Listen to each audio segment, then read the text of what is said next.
What is going on, everyone? Welcome to the first Two Geeks Live of the year. Hey, With that being said, let's kick the intro up.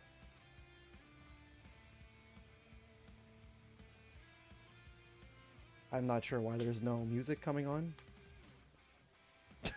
please don't make me imitate it.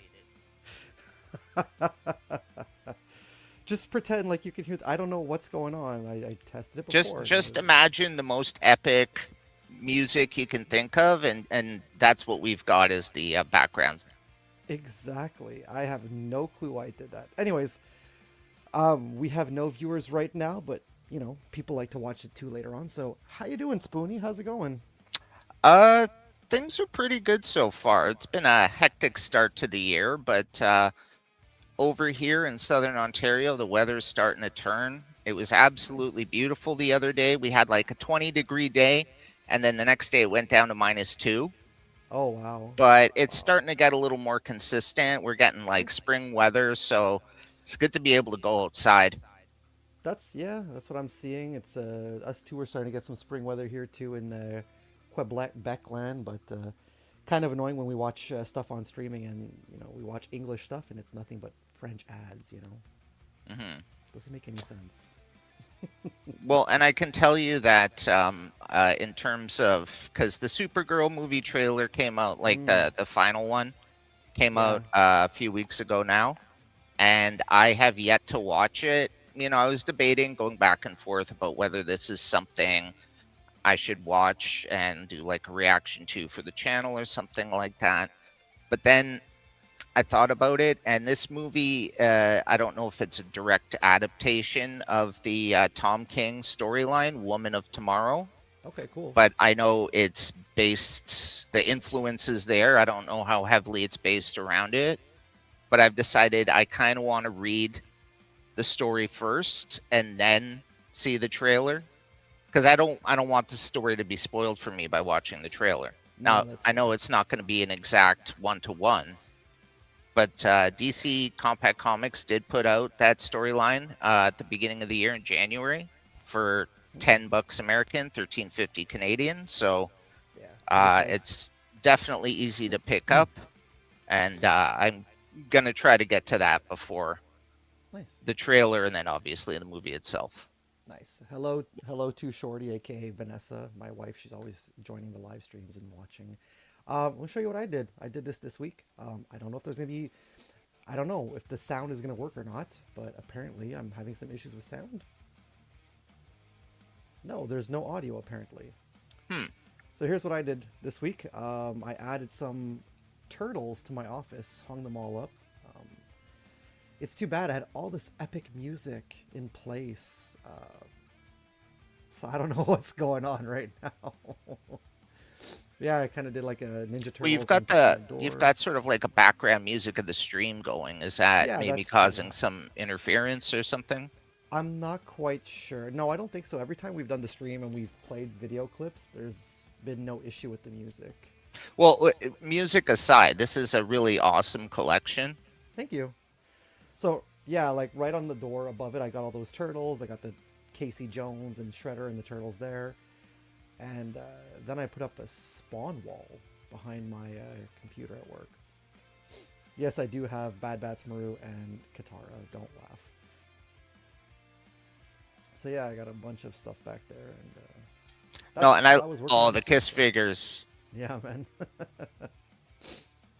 Yeah, the McFarlane stuff from that era, I kind of wish. Like, I always had I love the Eastman and Laird TMNT figures. Oh yeah. But the Oh yeah. McFarlane stuff, like, you've got some of it, right? Like the Aussie set and the Alice Cooper and stuff like Yeah, that. yeah. I have Didn't the they? both Aussie sets. But they did some horror ones too, didn't they? Yep. Leatherface or. Yeah. Yeah, I wish I had picked those up at the time because going back now trying to get them, not worth That's it. that's fair. I don't have the original movie Maniacs Leatherface. I have the That's what they called it. yeah. I've got the one he released from the 2003 film, hmm and even at that, I bought off of Marketplace or something like that, and I paid like $20 for it. Oh, that's not bad. The woman was selling her ex's stuff, and she was like, "Yeah, I just want to get rid of this thing," and I was like, I'll take it Fair from you. enough. Yeah. This is like, I don't know, almost 10 years ago now at this point. So Wow. that was Time fun. flies. Yeah. Well then, that being said, what are we doing today, Spoonie? Well, we're going to be running down some of our favorite comic book related media, movies, TV shows, and then just characters in general, I think. Thank you for joining us today. We're going to be here until 5 p.m., maybe just a little bit after 5 p.m. So thank you for spending your afternoon, late afternoon with us. This is going to be a lot of fun. And like Spoonie and I kept saying to each other, this was a really difficult task to do.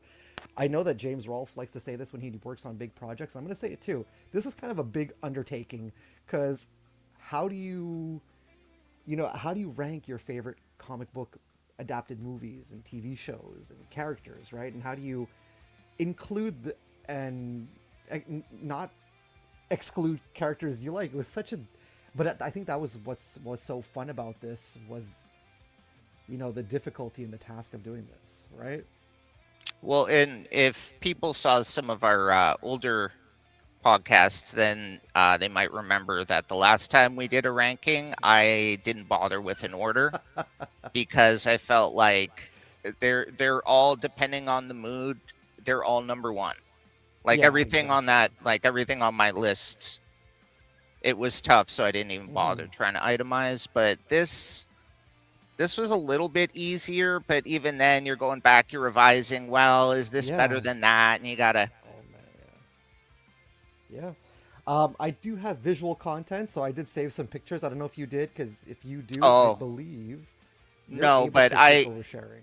I suspect that there's probably going to be a lot of similarities and Okay. crossovers between our stuff. So, All right. Well, that being said, let's queue up. There's probably not going to be any audio, and I have no clue why.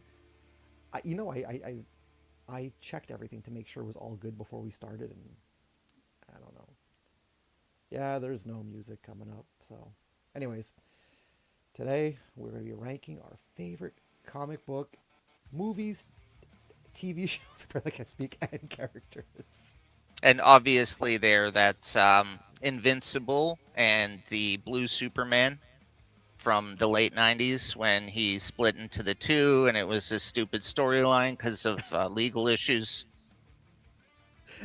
I want to let everybody know out there that I felt so bad when I was drawing myself and Spoonie.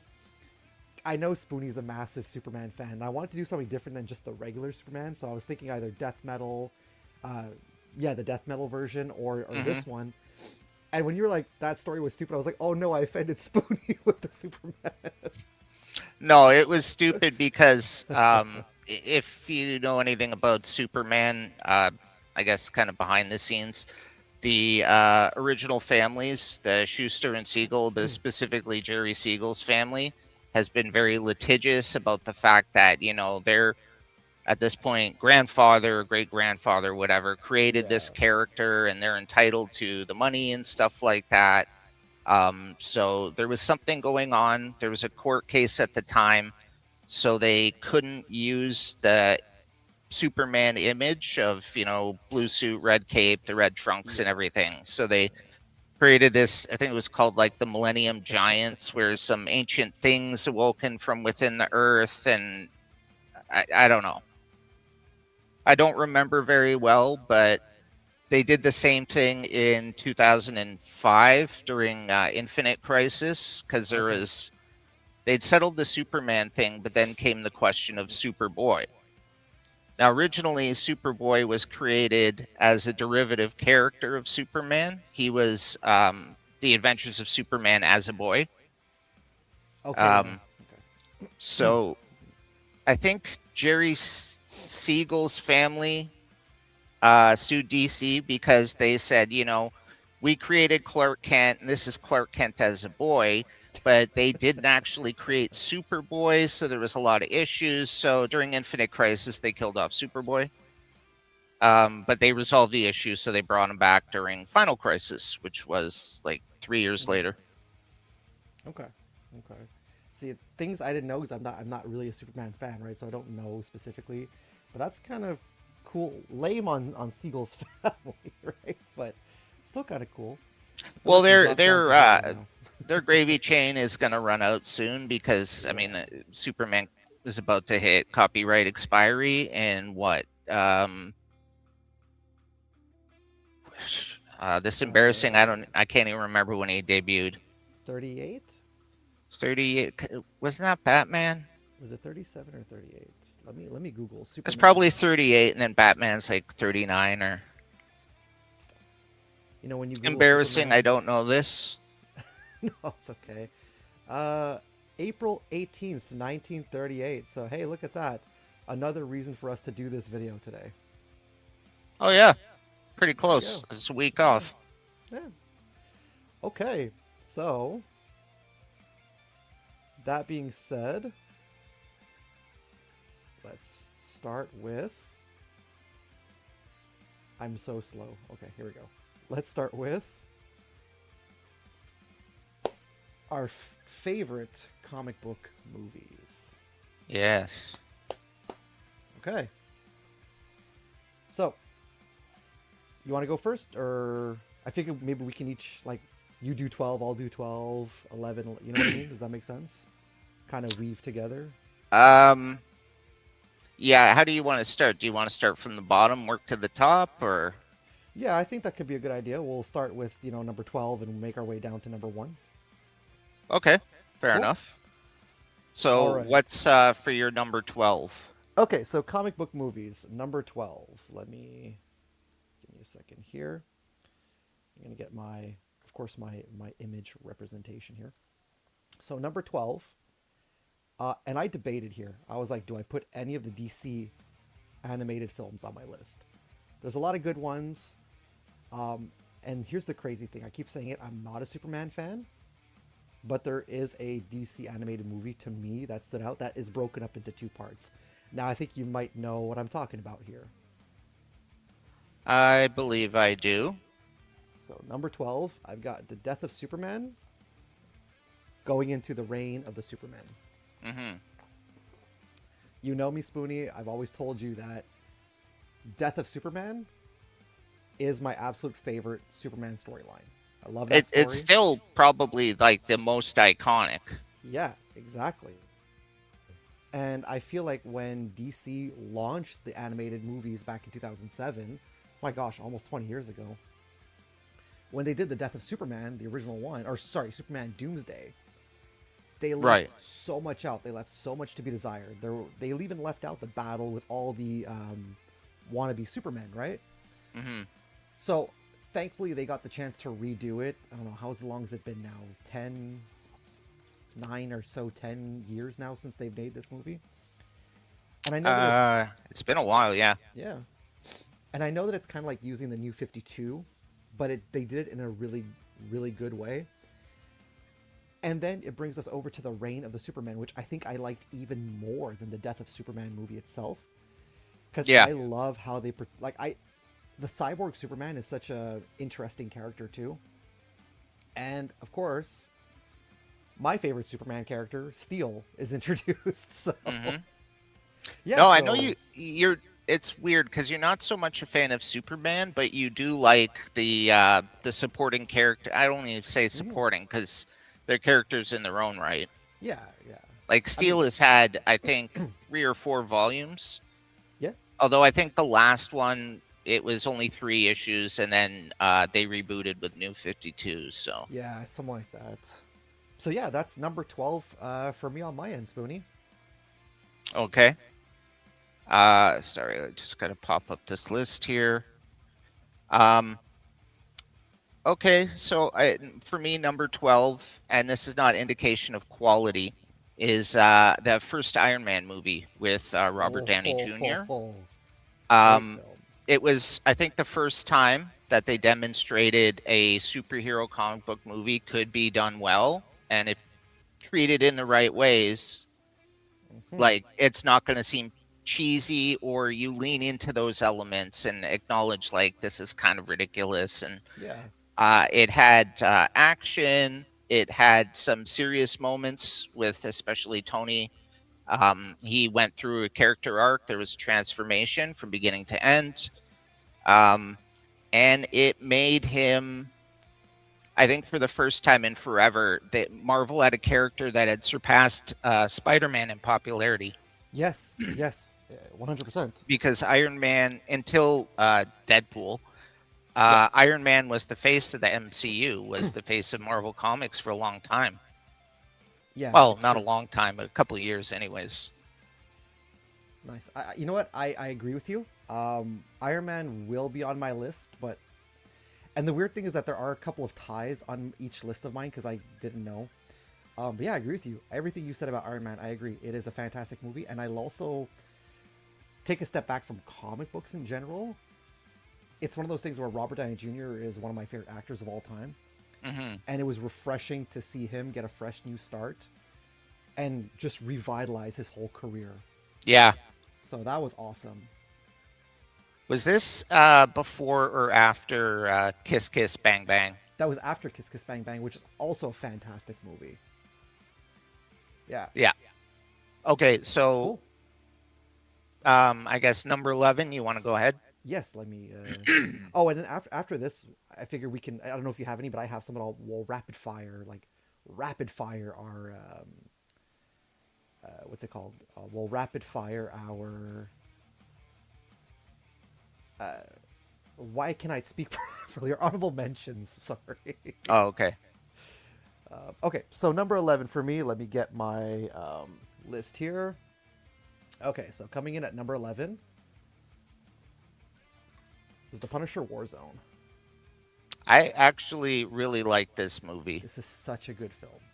Um, I feel like it got a lot of hate from critics. And don't get me wrong, it's not a complete cinematic masterpiece. It's not like an auteur thing, you know what I mean? But if you really want to watch a movie, I'm not talking about TV show. If you want to watch a movie that really depicts Frank Castle, the Punisher, properly, if you compare this one with the Dolph Lundgren film from the 80s and the 2004 Thomas Jane and John Travolta film, this is the most accurate thing I think we have to Frank Castle's story. And I thought that the actor, I think he's no longer with us, the actor, but Oh, I think he that sucks. played, yeah, I think he did a really good job in the role of Frank Castle also. He's playing a more veteran. This isn't like an origin story. This is like he's Yeah. been at this for years. Mm-hmm. So that's kind of refreshing. Yeah. Um, I loved Jigsaw that they brought in one Mm-hmm. of Punisher's few villains. I was about to say that. I love that they brought in Jigsaw, whereas in the 2004 film, they created a whole cast of characters. Well, they did use the Russian Okay, from yes, that's the true. Garth Yes. Ennis Punisher run. Yeah, and I think his not his roommates, but the people that live in the apartment with him, I think they're in the comic as well. I think so as well. Yeah. Yeah. But that's where it ends. At least in here, you've got Jigsaw, you've got Microchip. You know what I mean? Like Oh, I forgot. Yeah, with Wayne Knight. Newman. Excuse me. No worries. So Um, yeah, I love the fact that he comes back. He fixes his broken nose with the pencil, and then and the thing I love is they show that once he comes back and he cleans up, he just sits there and waits for the next night so he can go out again. Like the guy really has no life outside of vengeance. yeah, yeah. And I feel like because this literally came out a couple of years after that Thomas Jane one, Yeah. and it's not even a sequel to that. A lot of people, that's a lot of thing that a lot of people thought it was that it was supposed to be a sequel. No, it's not even. It's its own standalone film. But I think it gets overshadowed by the Thomas Jane movie because John Travolta's in it. That this is it's brutal, it's violent, and if you if you read the Punisher Marvel Knights comic book,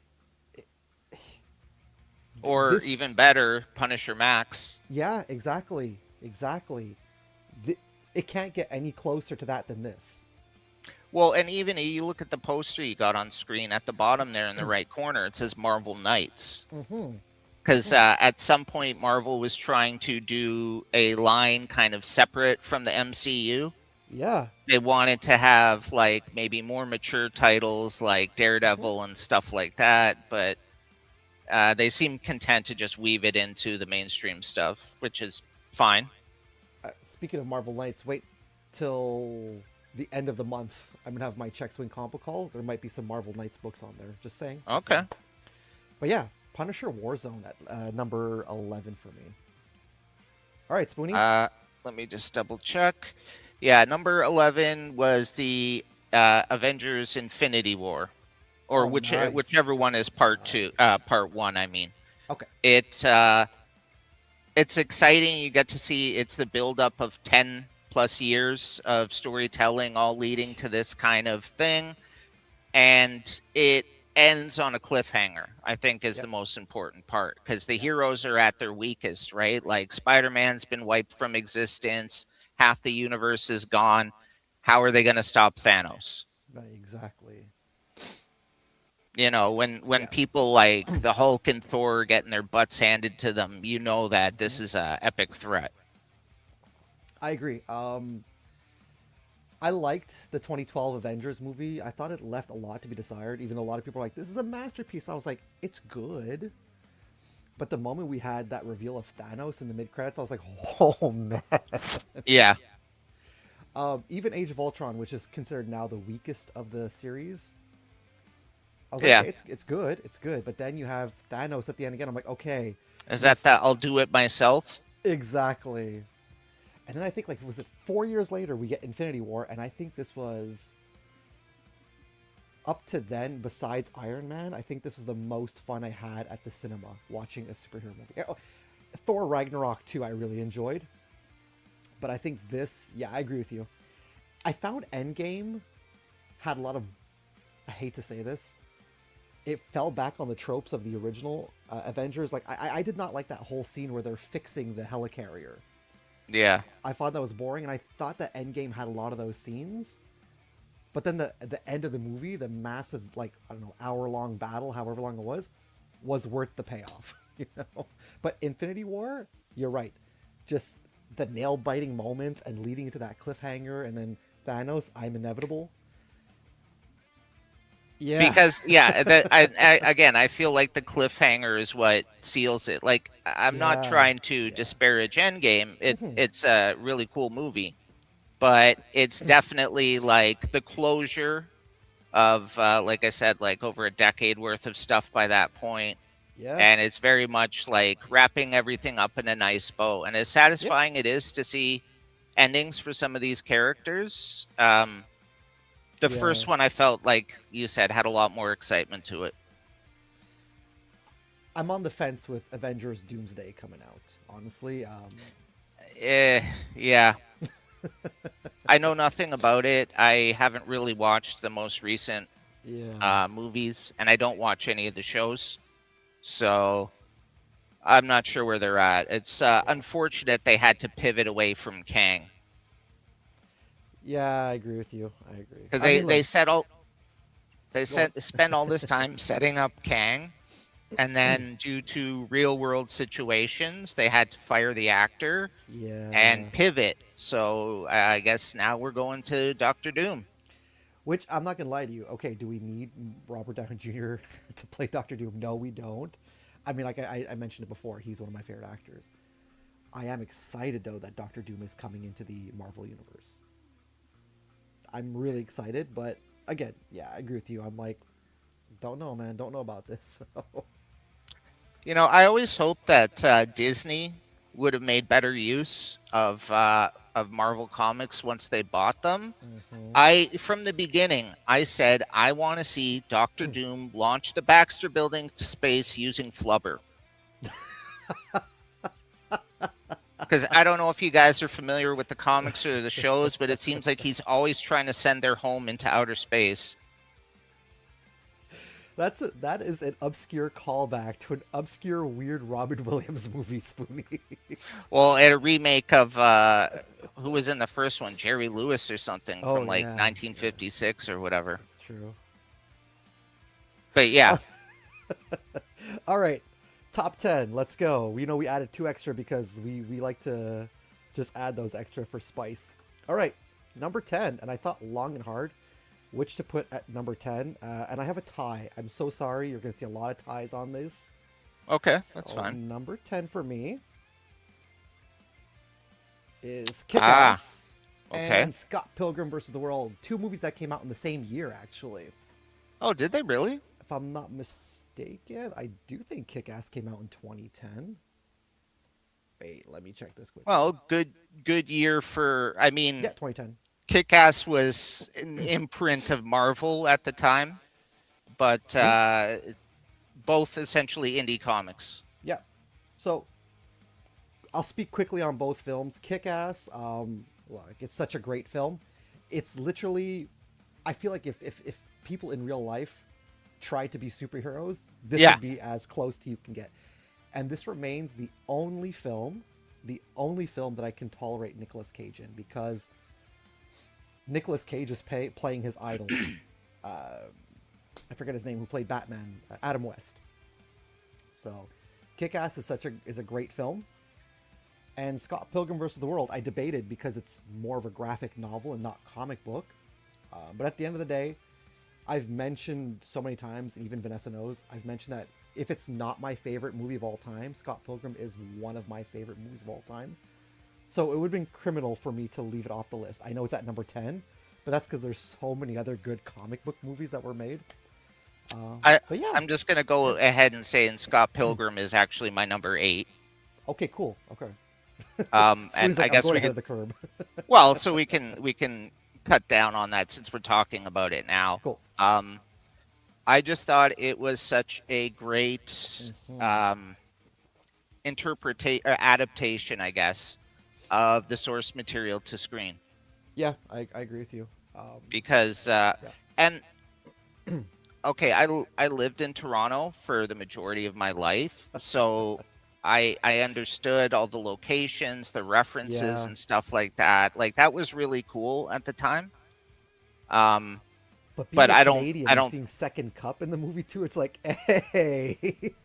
but I don't think you need to be Canadian to enjoy it. But No, not at all. it was a unique story, and they did a really good adaptation of it. Yeah. I can't imagine how you could improve on what they put in there. No, I agree. And I think that Scott Pilgrim takes off. I don't know if you've watched that on Netflix. No. It's a unique take on Scott Pilgrim's story. It's not an adaptation or anything. It's kind of like what if you think about it. So I recommend it if you're interested in watching it. And it takes Oh, the it's an animated series. I think there's only like a few episodes, and it's done like the comic book is done, which is cool. well, it feels like Netflix often has not a lot to watch on it, so I guess something I'll add Yeah. to the list. Well, they just added Uh, Resident Alien, which is a good movie, a good show. So yeah, I've heard about it. I haven't seen it. I know it's been running a couple of years. recommend it. All right, so So what that's number are we on? Number 10? number 10. That's my number 10. Okay, I put Superman 2025 on here. Oh wow, Um, okay, just that because I much. felt like I wanted to include it on the list somewhere Okay. because I really enjoyed the movie. I do think it's the best live action Superman movie we've had. Wow, okay. And I like the fact that, and I've complained about this a lot, so many Superman movies and stuff are just retelling the origin. Everybody knows the origin. The character's been around for like 90 years. People know. 89, 90 years, something like people know. Your Yeah. grandmother knows Superman's origin, right? So we Well, yeah, don't need to exactly. hear it for the umpteenth time. So I love that in this movie. James Gunn wanted to jump in. Like, Superman's been around for years now. Other heroes have come out. This is a normal thing, having like supervillains and superheroes. Um, I like that. I like that at first that it wasn't just the origin again. But they're like, yeah, no, look, here's the Green Lantern. And yes, there's a Green Lantern Corps because um, I don't know if you've heard about the Lanterns show they've Yeah, got coming. yeah. It's like a police procedural show, but Okay. with the Green Lanterns because they're supposed to be like space cops, right? Is it Hal Jordan or Yeah, is it's it Hal Kyle Jordan Rayner? and John Stewart. Okay. Okay. I know Hal Jordan is that guy Kyle Chandler. Friday Night Lights? Yeah. Yeah, okay, okay. He's not a bad actor. Um, so he's playing like an older Hal because again, Okay. this is several years into the age of superheroes. Hal Jordan's been Mm, around for a while. okay. Um, and I forget who's John Stewart. but they want to do like a mature police procedural show, only with a science fiction outer space background. But that actually kind of makes sense because if you think about it, well, no, not you think about it. It's been stated many times that the Green Lantern Corps are intergalactic police. Yeah. So it makes sense to make a police procedural. Well, and that way they can show that there is this wider universe. There are all these Yeah. Lantern Corps and stuff like that, and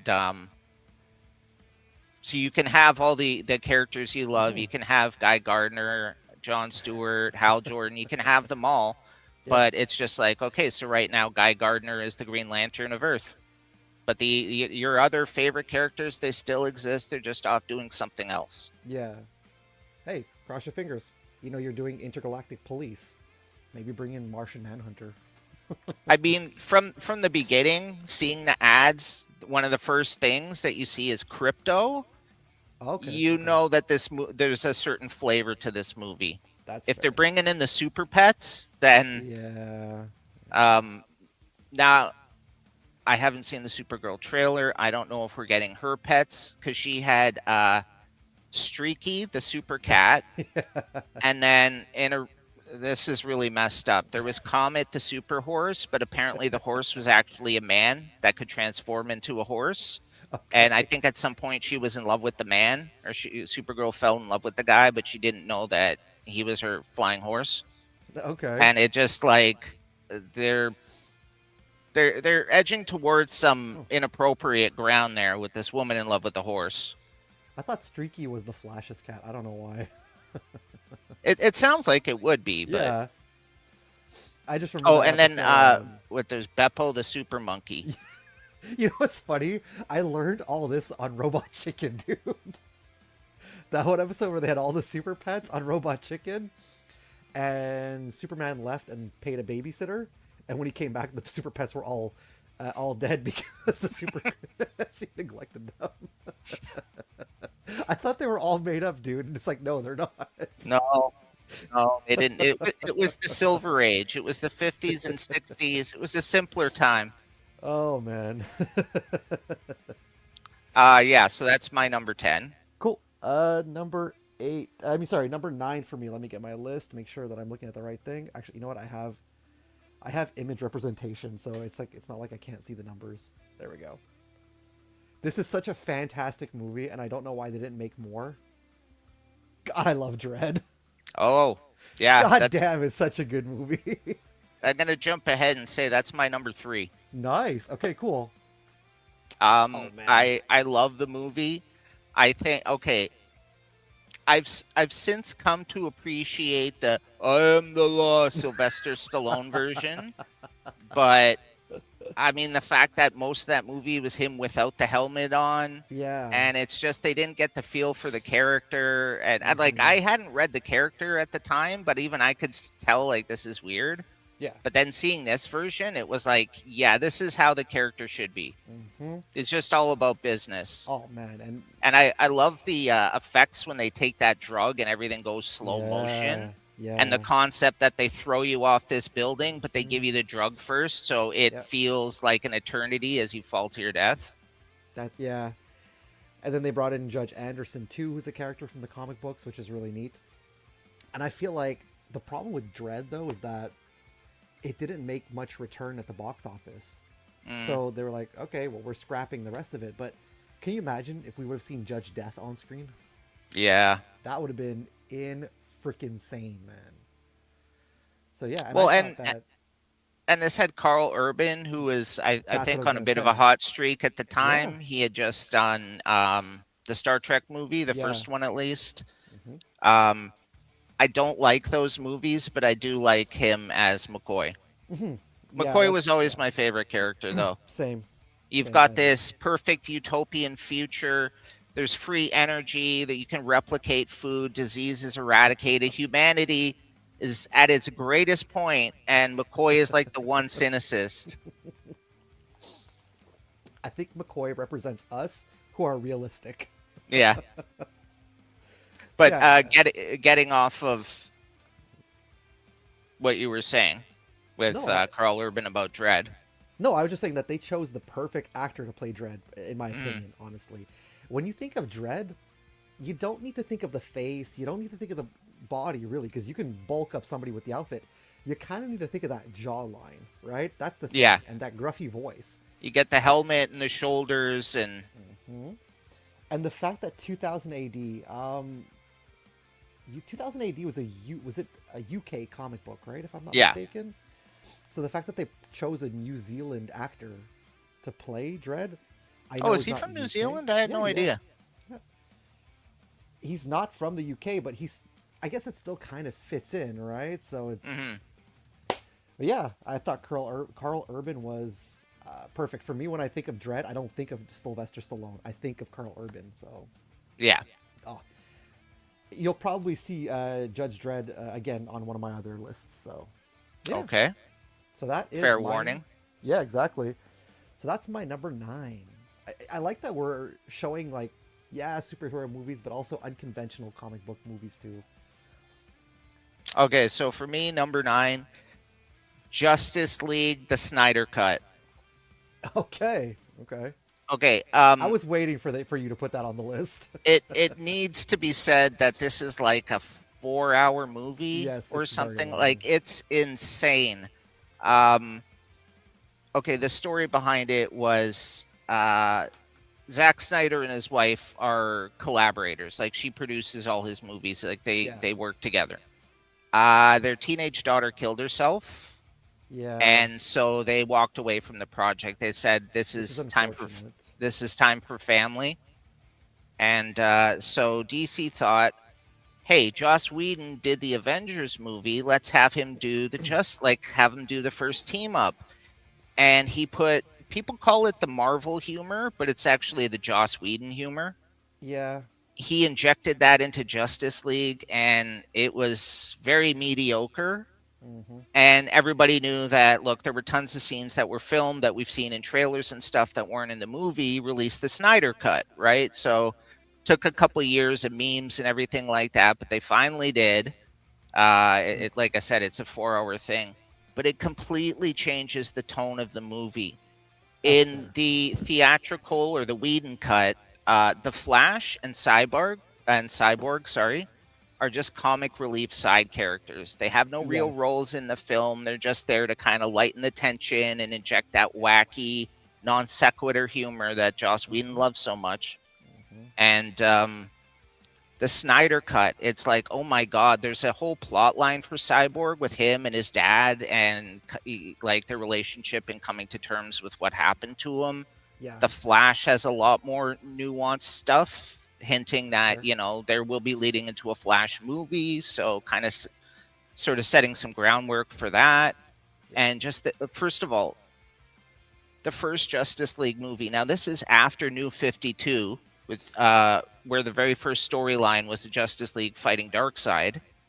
You Hmm. figure, who's the Justice League going to fight for their first big live action movie? Would you have guessed Darkseid's uncle Steppenwolf? No. Probably not, since a lot of people don't know about or care about the character. Hmm. So the fact that it's like, why aren't they fighting Darkseid? Well, they do in the Snyder Cut. I think they were also trying to build up a bigger universe, kind of like the Avengers.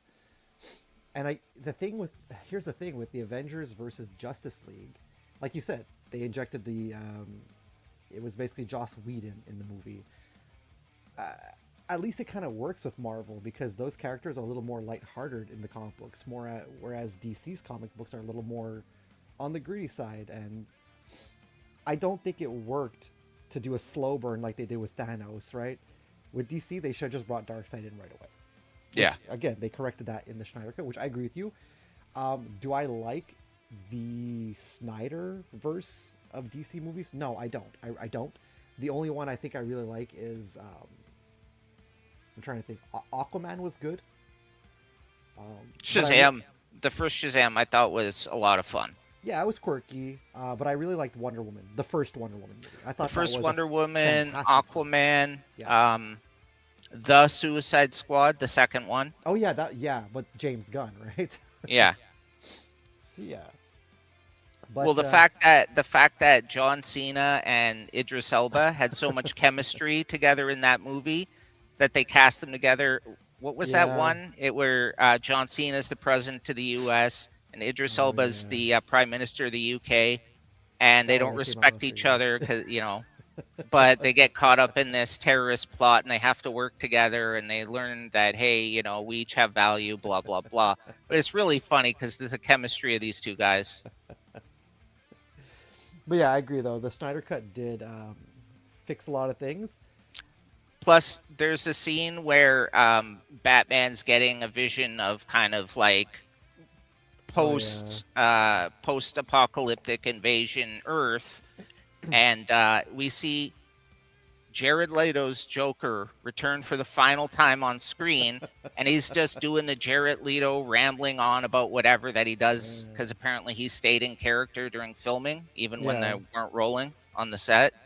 He's doing this thing, and then the Ben Affleck Batman just looks at him and says, "I'm gonna fucking kill you." Yeah, I did not like him as the Joker. I'm going to be honest with you. A lot of people didn't. He was awful. All right. So that's number 9 for me. Now, you already said that number 8 for you was Scott Pilgrim versus the World, correct? Yep. Okay. So, number 8 for me. Let me just give me a second here. What happened to our screen? There we go. That was weird. Number 8 for me is going to be Spider-Man Into the Spider-Verse. Oh, I thought that's. Is this the first one or the second one? I get them confused. the first one. Okay. Yeah, I really like that one. I excluded the second one because I feel like it ended on a cliffhanger. But at least with most movies, when you end on a cliffhanger, you know what direction you're going in. You have a movie planned. Yeah. But with Across the Spider-Verse, the second movie, they didn't have anything planned yet. So it just ended on a cliffhanger to end on a cliffhanger. This, to me, is the best Spider-Man movie. I'm going to come out Well, and it's say a it. complete story. Yep, it's the best Spider-Man movie ever made, in my opinion. I'm going to say it. I'm going to say it. I love Spider-Man, but I don't feel like he's ever had a good movie, despite what a lot of people say. A lot of people love the Tobey Maguire trilogy. A lot of people say that the Andrew Garfield Amazing Spider-Man, the first one, is a masterpiece. A lot of people were saying that, Tom Holland Spider-Man No Way Home was a masterpiece. I liked them a lot, but to me, and it's Miles Morales on top of it. It's not even Peter Parker's story. So I thought that this was, if you really want to watch a perfect Spider-Man movie, this is a masterpiece when it comes to storytelling, when it comes to character development, just everything about this movie. We saw it in theaters and it just blew my mind. So that's number 8 Well, for me. hey, you want to talk about another movie featuring Nicolas Cage? Here you go. That's true, Spider Noir. There you go. There's another movie I can tolerate. Nicolas Cage. That's I loved all the I don't even want to call them Easter eggs, but the references like Spider Ham was not Peter Porker was Yes. not created for this movie. This is a character existing for decades now. That's what a lot of people Um, didn't realize. All those other Spider-Men, yeah. they're actually from the comics, Yep. so I thought that was really cool. hmm But what I'm not liking, this movie aside, is it seems like both in the books and in the movies, Spider-Man's been going full force on the multiverse. Yeah. And Yeah. I think that could be cool once in a while, but like if every movie is featuring multiple Yeah. Spider-Men teaming up, like do they not have other storylines? Oh no, Um that's it. like oh, they technically did do Moreland, but that was in the Madam Web movie or whatever it was Yeah, called. which is also trash to what I heard. Um, I the movie itself, no, this is just a really good movie. Also, what I did not like about Spider-Man Across the Spider-Verse is that they put so much emphasis on Miles and Peter fighting against all the other Spider-Men Hmm. that I was super excited to see. I think I forget, Miguel O'Hara, I think, Spider-Man Yeah, 2099. 2099. I was super excited, especially in this movie. I think they show him.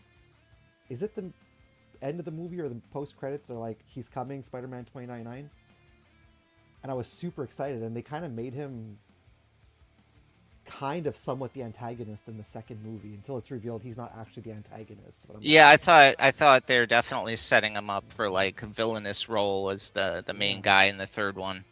And then Scarlet Spider coming in, and I was like, oh, he's just a throwaway character. I was like, that sucks, man. That sucks. But yeah, no, That Spider-Man. was a hard era to be a Mm-hmm, Spider-Man fan. mm-hmm, The Clone Saga.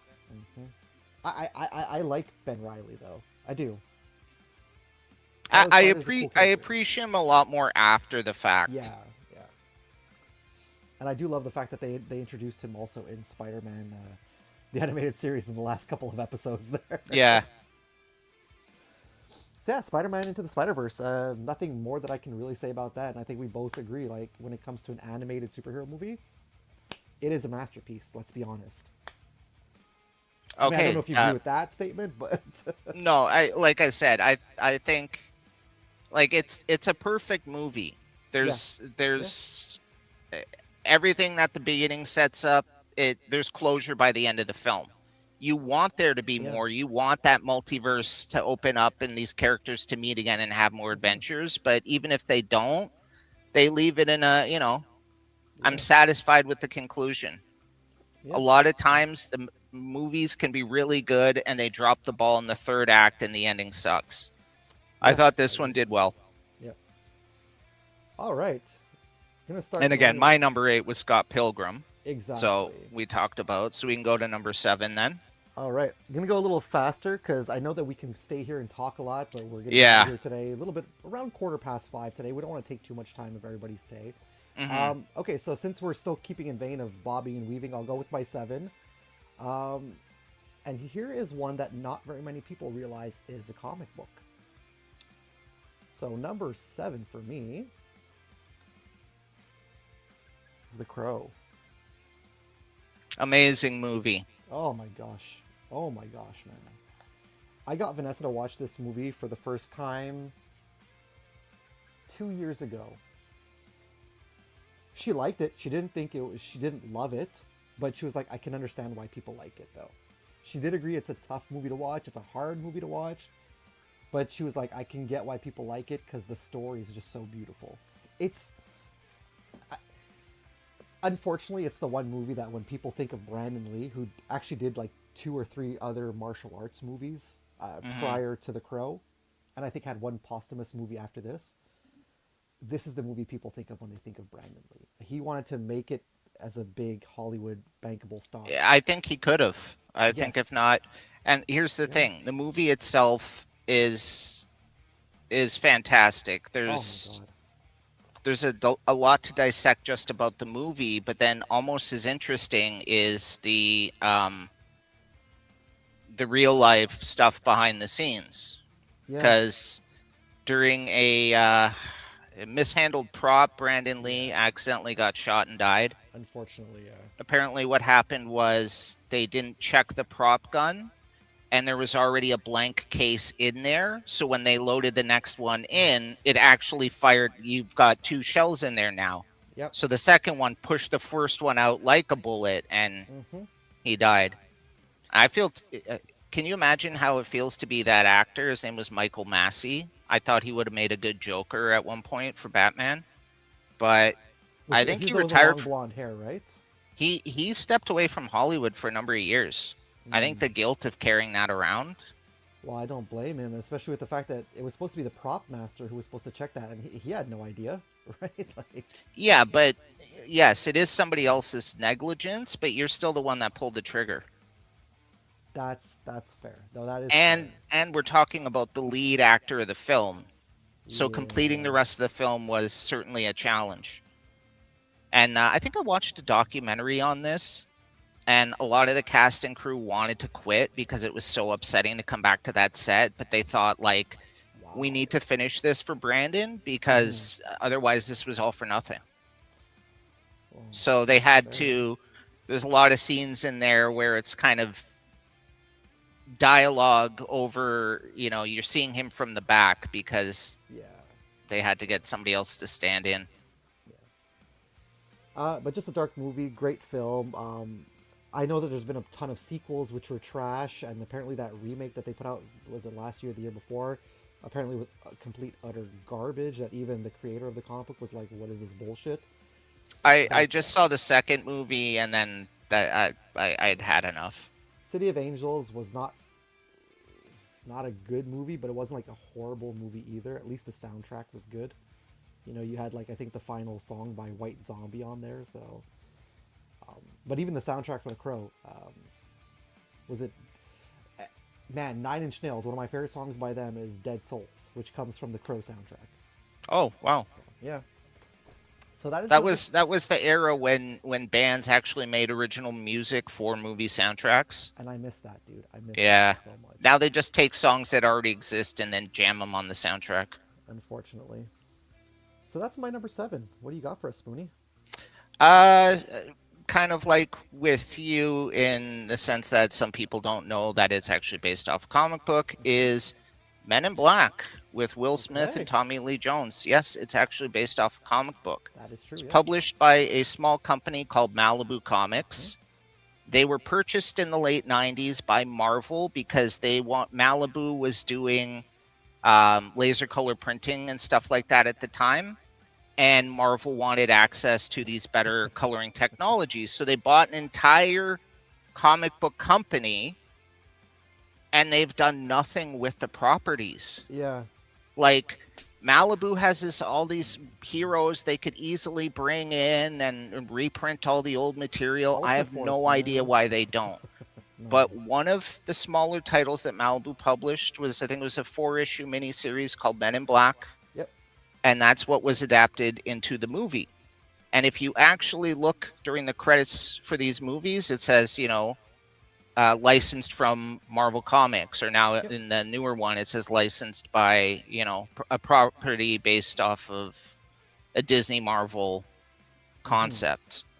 And I've So actually been on the hunt for these old comic books too for the Men in Black I haven't series. seen them. Yeah. Unfortunately, if I ever come So, across them though, I will let you know. okay. So, I mean, Disney's making money off these, which is pretty cool, Yeah. and they don't have to do anything. But that's the reason we got MIB International, Oh yeah. Still haven't because seen that. like with Spider-Man, which is another thing that Sony's doing, that's if they all when you're licensing a property, you have a certain window of time where if there's no development on future projects, it will Yeah. revert back to the original copyright owner. Hmm. Well, at the time, Marvel was a comic book company. They had no access to film distribution. They would have to partner up with a bigger studio. So they figured, yeah, why not license our stuff out? Well, Marvel's now owned by Disney, who's Yeah. more than capable of producing their own movies and shows. So Sony essentially made MIB International as a way to keep the copyright ownership that they have. Like, That's that's fair. why every couple of years you're going to see a new MIB. Yeah. Still the best movie of all three, though. I find. Like, okay, Oh, Made American International, yeah, but of all the three Will Smith movies, to me, that's probably still the best one. yeah, I mean, it's between that and Independence Day. This is what made Will Smith a Mm, star, right? that's true. Yeah. Yeah. Um, he really got a chance to shine in this. He was funny. Hmm. The movie was funny. It was kind of creepy at the same time with the Yeah. giant cockroach man, and I love that all the MIBs kind of end this way, but the first one I think is still the best, where you find out our universe. It Yeah. pans out and where it's just a marble being played by some huge alien. Yeah. That's that. I like that at the end.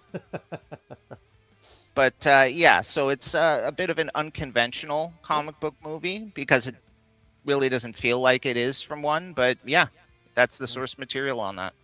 Cool. Okay, so Um. number 6. All right. Number 6 for me. Just give me a second here. All right. So at number 6, I love these movies. Got Hellboy, but you can't have Hellboy without Hellboy 2: The Golden Army. Which means the Ron Perlman Hellboy. Exactly. I have not seen the David Harbour Hellboy. I have not seen Hellboy: The Crooked Man. I did see the animated films a long time ago. I remember them being not bad at all. I've But these heard movies, man. I've heard the David Harbour Hellboy Hmm.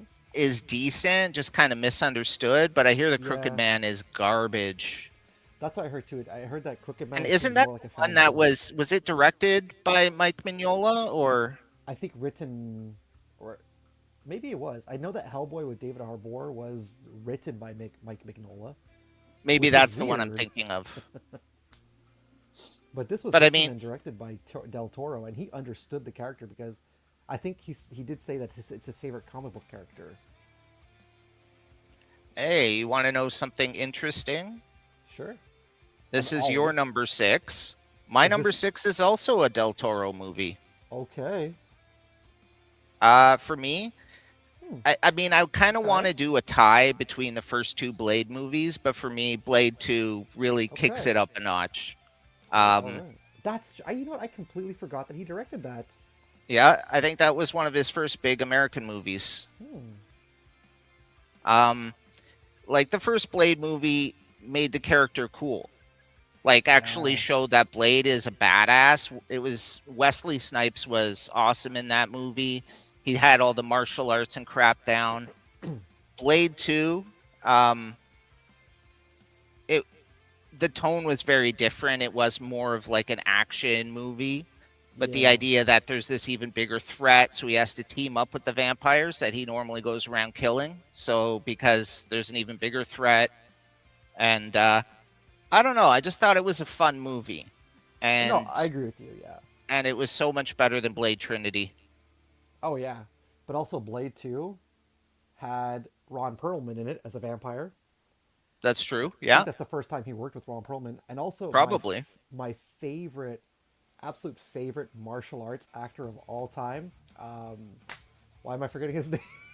Donnie Yen.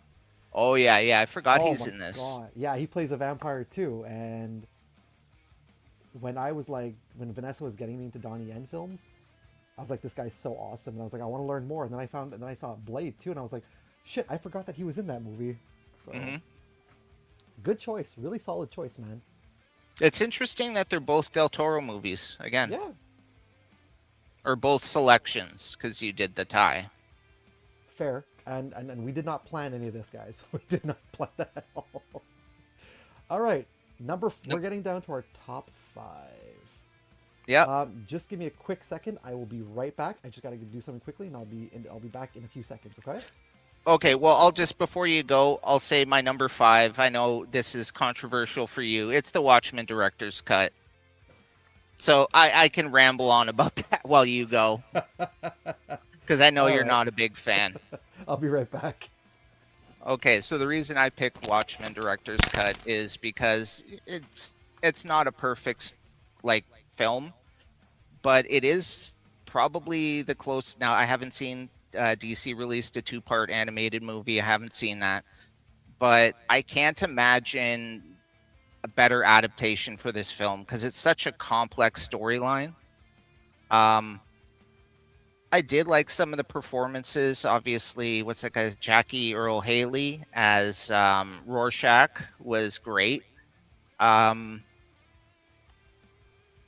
and is it Jeffrey Dean Morgan, the guy Negan from The Walking Dead? I loved him as the comedian, and it just what I Still going there we on go. about Watchmen. Yeah, no. What I was Uh, just saying is that it's a complicated storyline, and while I haven't seen the animated it's version yet, fantastic. oh, I is loved it? it. Oh, I loved it.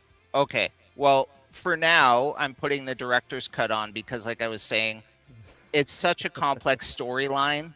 It's not. It's going to be difficult to do an adaptation of it and really do it well. That's But I fair. thought this was probably as close as anybody's ever going to get. That Maybe in terms of live action, though. okay. And I'm so sorry that I didn't put an image. I had to go run to do something. I'm so sorry. Ah, Um, well, my number five actually is kind of similar to like, how the hell do you make this into a movie? And it's hard to believe that this is already like over 20 years old now. So at number five for me, Sin City. yeah. That was on the list, but it got bumped off. It was on there though. Fair enough. And I'm not talking about like I don't want to include Sin City: A Dame to Kill For. That movie was Mm. just trash, except for the portion there, A Dame to Kill For, which was it was basically the story. But everything else in that movie was brand new, and it was awful. But this This is movie, like some of the oh, better story, like the Yellow oh my gosh. Bastard, and I, when I read the Sin City books after watching the movie, because I was so intrigued by the movie, and this was like I'd always been reading comic books, but I never read Sin City. Okay, it wasn't until the movie was coming out in theaters I was like, I'm so interested in this. I read the books. Actually, sorry, no, I read the books before watching the movie, leading up to it, and looking at the characters, how the way they're designed in the comics, and the actors that they chose to play them, I was like, whoa, they're oh, jumping with right off the Mickey Rourke pages. Oh my especially. god. I think Mickey Rourke is an awful actor, but I think this is a role he was born to play. Like, this is his best role. He embodies Marv. And say what you will about Bruce Willis and Jessica Alba, but I find that they really embodied Hardigan and Nancy so well. And just the way that they made the Yellow Bastard look, and uh, all around the Don't movie, just, oh my Elijah god, man. Wood. Yes, yes. I forget the name of the character and which part that was, but That was in The Hard Goodbye. That was, I right. think his name was Kevin, Hmm. with the claws and everything. And I feel like this movie was a mastery in filmmaking. Like, they set out to make a movie, a crime noir film based on a comic book that was just black and white, and they made this visual masterpiece. And sometimes when you make a movie and it's like visually beautiful, sometimes the story isn't that good. But the story held up in this movie too. So Robert Rodriguez and also Quentin Tarantino, what a lot of people Yep. don't know is that he guest directed the movie too. Um, Well, that's one of Man, the problems it had winning awards is mhm, because it had more than one director, and so that kind of eliminated it from certain categories. yeah. So yeah, that's my number five, Sin City. God, to Yeah, this I day, I mean, still think it's a great film. yeah, amazing. Just like you said, avoid the sequel. Exactly. I feel like we're going to spend not a lot more time on our TV shows. I think that's going to go a lot quicker because we also want to make room for the characters, I think, which is a lot more important. But we're dwindling down now. We got four entries left. So you're on your number five now. Well, my number five was The Watchmen. Oh, right, right. That's I right. You went did say before that. you Okay, that time that's true. because you. That's true. So number four then for you. All right, let me read. Yeah. So number four for me is going to be um, a tie, and it's your. I think you said your number eight, if I'm not mistaken. So I was trying to think Dark Knight, Iron Man, and both these movies came out in 2008. Both these movies, to me, revitalized not just the comic book movie, but the superhero movie. Hmm. And I don't think any film really captures, especially our generation as moviegoers, us millennials. I don't think any movie captures the superhero movie better than The Dark Knight and Iron Man. Hmm. So it was really tough which one, and ultimately I was like, I'm gonna put them. They're both from 2008.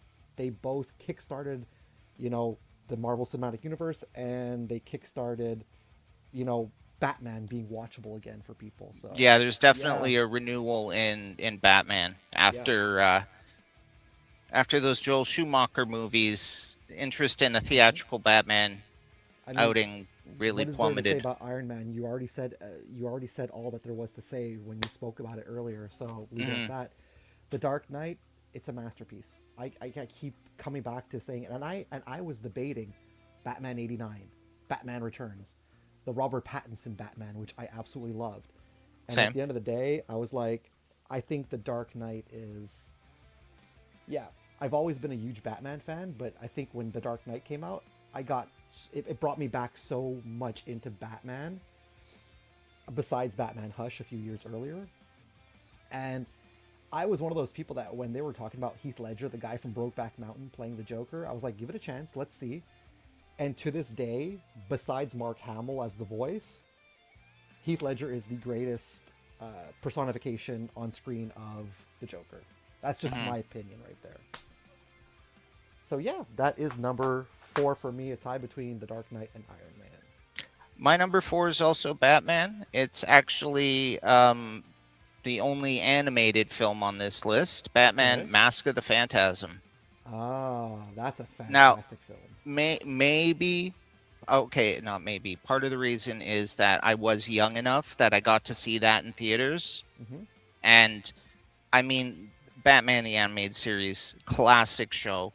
But to see Very like much. a longer version episode that was a little bit more mature, although the normal episodes were really complex. Yeah. Um, and it felt like more epic. Like the score was bigger and yeah, it was just really cool to see because I Yeah. loved the show. And then they're like, wow, they're making a movie about it.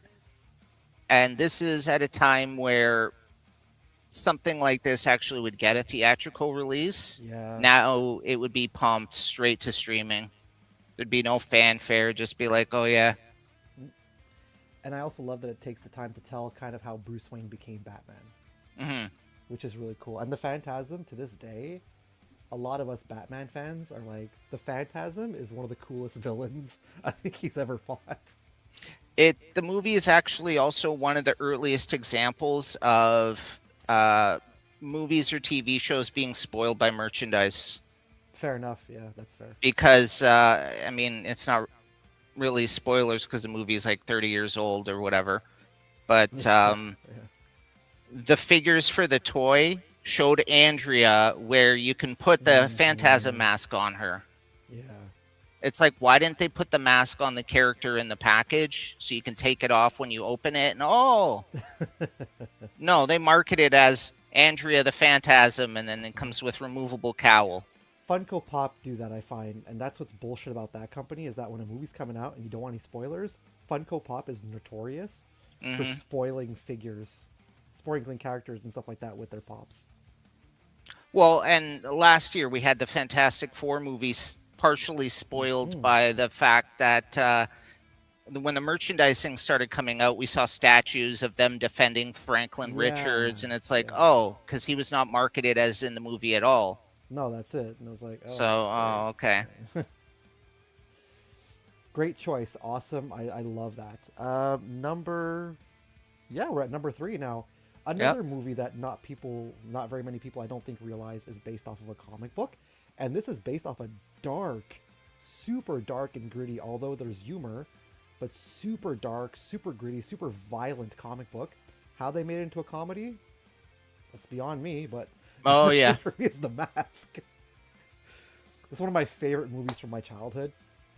I saw it in theaters as a kid, and I was like, this is what made me a fan of Jim Carrey. So, Well, I think this is what made him a star, right? There oh was yeah, that Ace Ventura movie, hmm and I don't know, it was kind of hit or miss. yeah.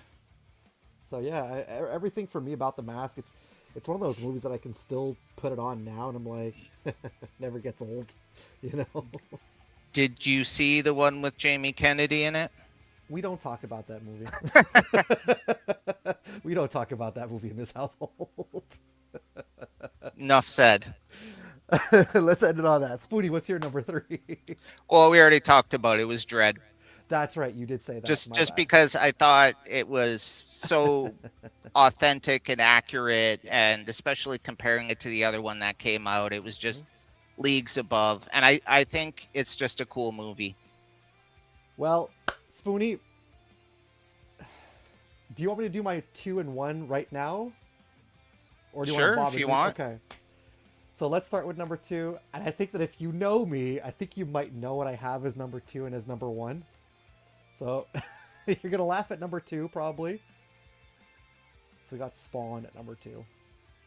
Do I think it's an accurate to the comic book? No, it's not. I don't think they understood the assignment.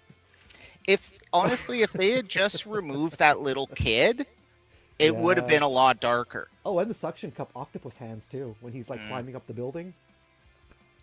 It I had so mean, much potential, technically, but there's nothing that says his suit couldn't do that. It just seems really dumb when he's got like a living cape and chains and stuff he could like. it's and that's the thing is, I love so bad that they're good movies, and I feel like Spawn is on that pantheon of so bad that it's good, Hmm. and I think that's why it's number two for me on my list. Well, and I did like Uh, John Leguizamo as the oh yeah, clown. oh yeah, he was good. But Michael Jai White as Spawn too, like they did a good job with the casting. The Yeah. special effects were fantastic. And I could still pop that movie in, and I could still pop that fucker in, and be like, "This, I'm having a great time watching this movie." So, at number one for me, the reason why I say it's number one is that I watched it.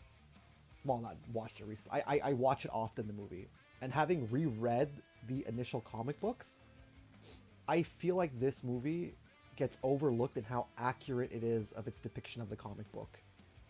So number one for me is Teenage Mutant Ninja Turtles from 1990. Love that movie. Oh, uh, rereading the comic book because I have the first volume, which has like the first 10 issues.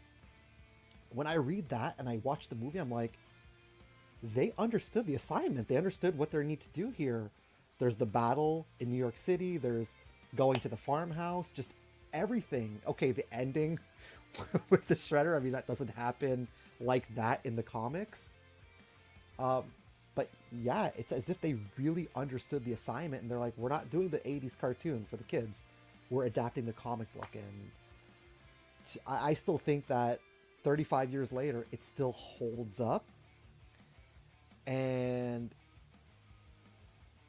my mom, my mom, every time the actor who plays Casey Jones in that movie, every time he was in a movie, my mom would look at me and say, "That's the guy who plays Casey Jones." Thanks, mom. His name is like Elias Koteas or something. I think so, and he's a Canadian actor too, if I'm not Yeah. mistaken. So yeah, that is my top two right there, right there. Okay. Why don't you give me a sec? Yeah, Just got to hit the can, no and problem. you can maybe set up the TV stuff. Just mention what we're going to be talking about after Wait, the movies. okay, I'll rapid fire also while you're out there. I'm gonna rapid fire my honorable mentions. I don't know if you have any, but Perfect. I'm just gonna rapid fire. So, Batman Yep. I'll back '89, in a sec. no problem. So honorable mentions: Batman '89, The Batman, The Dark Knight Returns, all lumped into one. Deadpool from 2016, The Punisher, the Thomas Jane film. I know I mentioned Warzone, but yeah. Captain America: Civil War, Men in Black, which was on Spoonie's list, is on my honorable mentions. Guardians of the Galaxy, because I thought that was a really good film. Another one that people don't realize is a comic book. It's actually a comic strip. Dick Tracy from 1990, I believe, Warren Beatty film. The Haunted World of El Super Beasto, my list. I can do what I want. Tales from the Crypt presents Demon Knight, which is also Tales from the Crypt as a comic book. That one's good. Yep. Spider-Man 2. Another one from your list, Avengers Infinity War.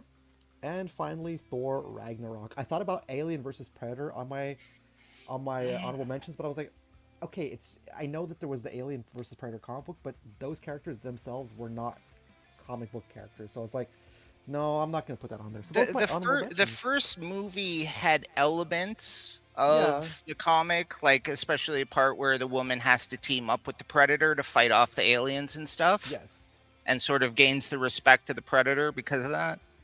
I liked that But first one. I mean, the movie, the whole thing with Charles Wayland completely contradicts the other continuity from the Aliens Yeah. franchises. So it's set in its own universe. Yeah. Oh, so okay. So before Spoonie gets to his top two movies, I'm not going to use visual representation this time for TV shows because I want to kind of rapid fire. It's already 4:15, and I know we want to spend a little more time on our characters because that's, I think, one of the most important things. If we can get there, the TV stuff might be. Anyways, Fair. let's just go. All So right, let's hear it. what were you gonna? Your top two. Okay. So first of all, they're both based off of comics, just not Western comics. So for number two, I've got the movie Snowpiercer. I don't know if you're familiar with it. I've never seen it. No. No? Nope. Okay, it's based off a series of French graphic novels, and Mm. forgive me, Le, Le, Le Transpersonnage. Okay. Um, it's basically it's this like the world is basically become an ice age. There's this train that it just keeps moving and everything like that. Yep, Is there a TV show about that too? there is. And here's the problem. I haven't seen it. Here's the problem I have with it. The movie tells the complete story in like 90 minutes. It gives you everything. There's no reason to do a show. Fair enough. But basically, like as you move forward along this train, you start moving up to like different classes and stuff where like the elites are at the front. And I recommend checking this out. It's Okay. obviously you can see who's on the cover there. Chris Evans, probably the most prolific comic book actor in history. Mhm. Seriously, he was in this. He was in The Losers. He was in all the Captain America stuff. He was Human in Torch. uh, he was in Scott Pilgrim. Yeah. Fantastic Four as the Human Torch. Yeah, Yeah. So yeah. yeah. Cool. Most pro. Anyways, based off French series. I don't know about the show because I felt the movie was perfect. I felt the movie told everything it needed to. I recommend the movie if you can ever see it. Okay. And And sorry, for my number one, now depending on where you live, it has a different title. It was released with an incredibly forgettable title, Edge of Tomorrow, in the West. In the UK, it was called Live, Die, Repeat. yeah, I think it's called that here It's too. No. they've since in the West changed the title to Live, Die, Okay. Repeat, The Edge of Tomorrow. They've Okay. incorporated both. I So see. this movie stars Tom Cruise, Emily Blunt. It's this future situation where these aliens have invaded Earth, and there's something that happens where I don't remember the explanation. Basically, it's some chronal anomaly, and Tom Cruise keeps getting sent back in time for the like he dies, and then he keeps getting sent back in time Hmm. to the same point. So he's got to work with Emily Blunt. She doesn't remember anything, so he's got to gain her trust every time and work with her to try to figure out what's going on. It's based off of I think they're Korean light novel mangas, and it was Okay. called All You Need Is Kill. And what Now happened there? They. I heard they did do an anime movie for All You Need Is Kill, but Okay. I have not seen it. Okay. But I this feel is like. a movie where I didn't know until the credits popped up based off the Hmm. manga All You Need Is Kill by whomever, and I was like, oh crap, I didn't know that. Hmm. It's as if they got the idea. They're like, you know what? You know what? Let's adapt the movie, the manga. But you know what needs a big sci-fi remake, like an actual sci-fi remake, is Groundhog Day. It kind of is. It's like a science fiction Groundhog Day. That's what it sounds like. Well, have you seen Nice. the Happy Death Day movies? No, I haven't. Yeah, I heard Oh, that's kind of like a Groundhog Day too, right? yeah, where it every day it ends with her getting killed, and then she wakes up the next day in bed, and it's the Hmm. same day, and so she's got to figure out who's trying to kill her. But that's a trope that you see often in movies and TV shows nowadays. I find. Well, the first one came out a number of years ago, so it might have been more original then. That's The fair. sequel Yeah. actually took it in a different direction, but it was still, anyways. Okay. Yeah, Edge of Tomorrow, Groundhog Day, but with aliens. Nice. Okay. So that's All it for right. movies then. Nice. All right. So let's get into, depending how quick you want to go, or if you want to just rapid fire out our characters after, that's not a problem. Let's see what we got in terms of comic book TV shows. Right. So, I'll start, or do you want to start this time? You can start this time. I'll let you start. Or are we doing 12 here or 10? Well, I put 12, but if you want to do 10, we can do 10. Uh, yeah, let me do 10 and then I can throw some extra ones in after. Cool. Well, I can quickly give you a number 11 and 12 because they were on the Cool. list. Okay. That's what I'll do too Um, then, yeah. yeah, so for number 12, I'm going to say Arrow Okay. because I thought the show at the time was a really good interpretation of the character. That's I fair. like the fact that for the first year or two, he was straight up killing people. Mm-hmm. And then they said, like, no, you have to be better. So that's when he started to really train himself to learn how to take these people down Yeah. without killing them. So I like that there was growth in the character. I True. like the whole universe that sprung up around it. Wasn't always perfect. We got the Flash, we got Supergirl, we got Black Lightning, Legends of Tomorrow, Hmm. the Stargirl show. Oh yeah. Lucifer was running concurrently, and they folded that in to the Okay, I didn't. Okay. because they during that Crisis on Infinite Earths multi-show spanning thing towards the end of Arrow's life, Hmm. they connected all the DC TV properties Oh, that's into right. a Yeah. into like a media multiverse. So they showed clips from the show Lucifer. I can't remember if they included a clip from Swamp Thing. Um, just establishing that, yeah, these Hmm. characters could all potentially meet someday. Nice. So that would be your 12. What would be your 11? Um, I am okay. I'll get back to you on that because that's a little bit tougher. Come back to me. Come Um, back to me. well, I'll just go to my number 10 then. Okay, go. As weird as it sounds, it's Challenge of the Super Friends from like Okay. 1978 or whatever. Yeah. It was okay. So the Super Friends, it was an animated version of the Justice League. Hmm. They thought that the word justice might imply some complicated subject matter that kids wouldn't really get. So they changed them to the Super Friends, even though in the show, I think they call themselves the Justice League. Anyways, Yeah, Challenge of the probably. Super Friends was finally one that people wanted to see because all the other Super Friends show, they're fighting generic villains. This is the first time where it's like you're seeing them go against their big threats. You're seeing, look, you got Lex Luthor, Bizarro, Brainiac, Captain Cold, Cheetah, Giant Woman, Scarecrow, um, Just Solomon Grundy, Gorilla Grodd.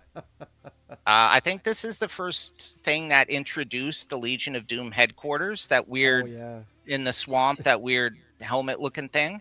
I think this is where it came from, actually, from this show. Okay. And there's a simple, cheesy charm to it. I mean, it's Saturday Makes sense. morning from the 70s, right? That's fair. And this is the one where they tried to force some diversity in weird ways. Uh, Apache Chief. I don't know if you know that character. You've ever seen Yeah. Harvey Birdman? Hmm. Um, you had, I forget the guy's name. He was a stereotypical Japanese guy with a katana. I'm saying like the intention was there, but the execution.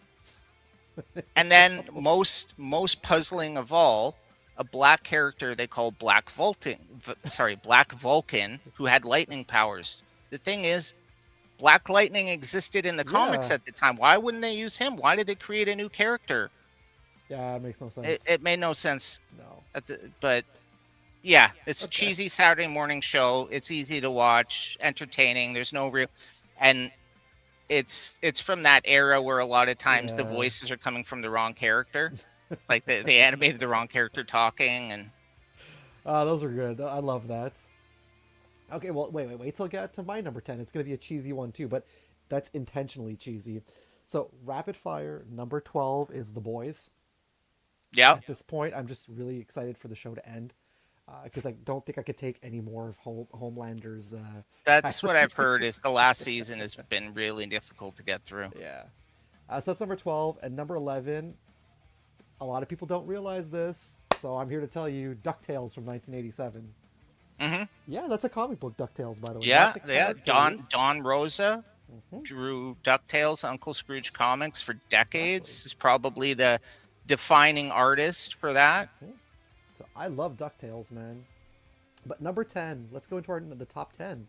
Okay, Uh, I sorry, I thought of an obvious one that didn't occur to me okay, first. yeah, Let's go on, move go on. Challenge of the Super Friends down. For my number 10, I'm gonna put The Walking Dead. Okay, okay. I mean, that It did, it yeah, varied in quality fair. um, from season to season because the showrunner kept changing, so the feel Hmm. and the tone and the direction of the show would often change. But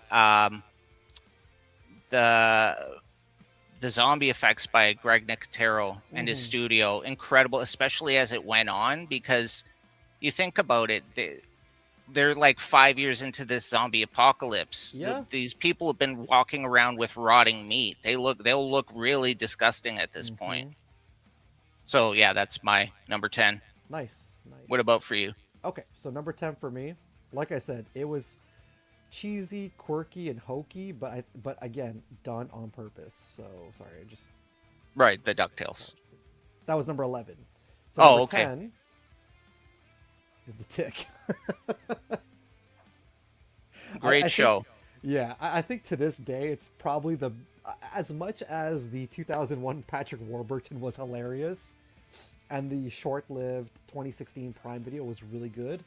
I haven't seen that one. You should take the time at least to check it out. It's really not bad. I think this still represents the Tick best in all Hmm. of its satire, all of its, social commentary, humor. This is the best Tick you're gonna get. So, Yeah. yeah. For me, when I default to thinking of, superhero cartoons from our childhood, the Tick is always there. So, They were going wild during Saturday morning oh cartoons my at the era. gosh, They had Frank Miller's Rusty and Big Guy the Robot, yes, or yes, Big Guy and Rusty the Boy Robot. Sam and Sam and Max had Max, an yeah, animated show. yeah. Um, But Savage yeah, Dragon, Wildcats. They mm, were gonna bring in. They wanted to bring in also. What was that Liefeld team? Youngblood. They want to do that too. So they were going crazy. Yeah, the '90s was the best era for these superhero cartoons. Man. agreed. All right, take us into your number 9, Spoonie, for TV shows. Gotham. It's a Okay. little bit more Okay. recent, live action. I got Okay. to admit, I am almost done the third season. There's five, so I haven't seen it all, but I'm really impressed so far. Um, Okay. I really like whatever that guy's name is from the OC as Gordon. Yeah. Yeah. Yeah. Um, I love what's that guy's name? I'm spacing on it right now. Uh, Donald Logue, is that his name? Canadian guy, he's kind of heavyweight. He's in everything. Grounded for Life, was that the show he was Yeah, on? Yeah. yeah, Okay. Yeah. Yeah. yeah. He plays Harvey Bullock. So a really good job there. Nice. The performance from the younger actors is quite good, Okay. and it's interesting because never before in any comics or any movies, TV shows, anything have they ever really covered what happened to Bruce Wayne as a child after his parents got murdered. That's fair. That's fair. Scott Snyder kind of hinted that when his parents first got murdered, he thought maybe the Court of Owls was behind it, but he couldn't Mm. find any evidence. And then it like jumps forward 15 years where he's like training in Tibet and shit like that. Yeah. So this actually shows more like what was it like for him as a boy going through this? Like what were his emotions like? Yeah. Um, and it's also a side way of kind of introducing some of these characters. Um, Okay. they introduce a character who they never say is the Joker, but Mm. it's strongly implied that this character will become the Joker. Okay. And it's a better. When it was first on, I thought, ugh, looks dumb. Who cares? But it was a lot better than I thought. That's how I felt And about Stargirl. hmm? That's how I felt about Stargirl. Oh yeah, because it looks from the outside, it looks like I don't know, kind of network TV Yeah. copy and paste. Yeah. Okay. So for me, that's my number 9. What about you? Okay. So number 9 for me. Give me a second here.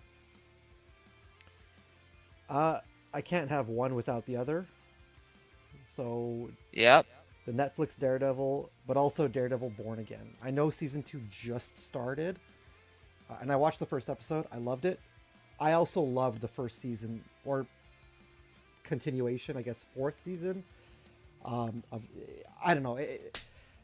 I think that they get the character. They understand Daredevil, and it's the first time that I think I see a TV show leave one service and go to another service, and they're still bringing back the same actor to play Well, and now. maintaining the same quality too, Exactly. Now I know that because that yeah, I've seen shows yeah do that, and it feels so different. yeah like it's not the same thing when you have Constantine on NBC and then bringing him over to Legends of Tomorrow. It's like NBC and the CW are two different Well, styles of broadcasting. he he wasn't playing that version of Constantine. That's it That's what they exactly. explained, is that, oh, he looks similar, but that they established, oh, there's a multiverse, so that was some other Yeah. version of him. It doesn't matter. Although I did love the fact that they brought him back in to do the voice in the animated films. Anyways, Animated, yeah.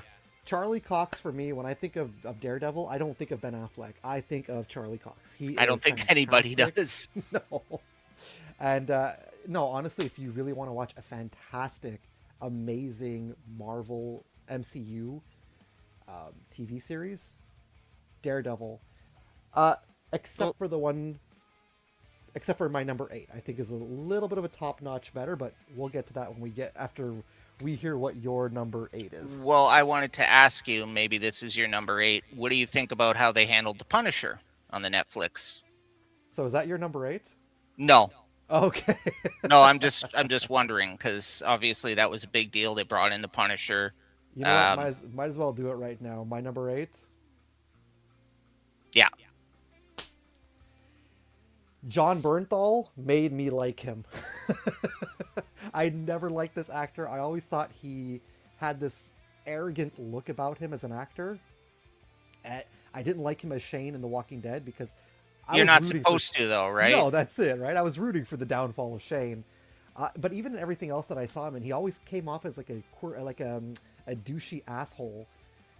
And it wasn't until he played Frank Castle that I was like, okay, I'm going to give this guy a chance. And then seeing him in interviews and people talking about him, I'm like, he's a nice guy who wants to help people, who's down to earth. So he's technically Frank Castle in real life, without the whole like violence and killing, right? No, I agree. Oh He's man, actually, I've seen him in some yeah. other movies and stuff, and he's actually got some really good range as an actor. It's Yeah. just, I guess, people keep wanting to see him in certain roles, and Hmm. you're a working actor, a job, so you'll take Hmm. it. But Hmm. But yeah, he's capable of more. yeah, And you're not supposed to like Shane, right? I that's mean, it. the first arc of The Walking Dead ends with Carl killing Shane. Yeah, exactly. But because the actor and the performance and the tension created was so good, they kept the character alive longer Hmm. than he existed in the books. Yeah, exactly. Um, now we spoke about Punisher Warzone on our movie list, right? That was my number. I think it was my number 9 or something like that. Hmm. And here we are with the Punisher again. And I think John Bernthal embodies Frank Castle. He was fantastic on Daredevil, the Netflix version, and last year on the first season or continuation of Born Again. I cannot wait to see One Last Kill that's coming out next month. And I cannot wait to go see the new Spider-Man movie. And it's for all the weird reasons. I cannot wait to go see that Spider-Man movie because the Punisher is going to be in it. Yeah. So, might as well have shown it to you because, you can't have Daredevil without having. I think this is the best Netflix Disney Plus Marvel series. I really like Jessica Jones. I don't Yeah, know if you saw that Vanessa. one. No, Vanessa watched it. She loved it too. But apparently, It was Jessica Jones is going to be it on was Daredevil. very accurate to the Bendis alias, the Marvel Okay. Okay. Max series.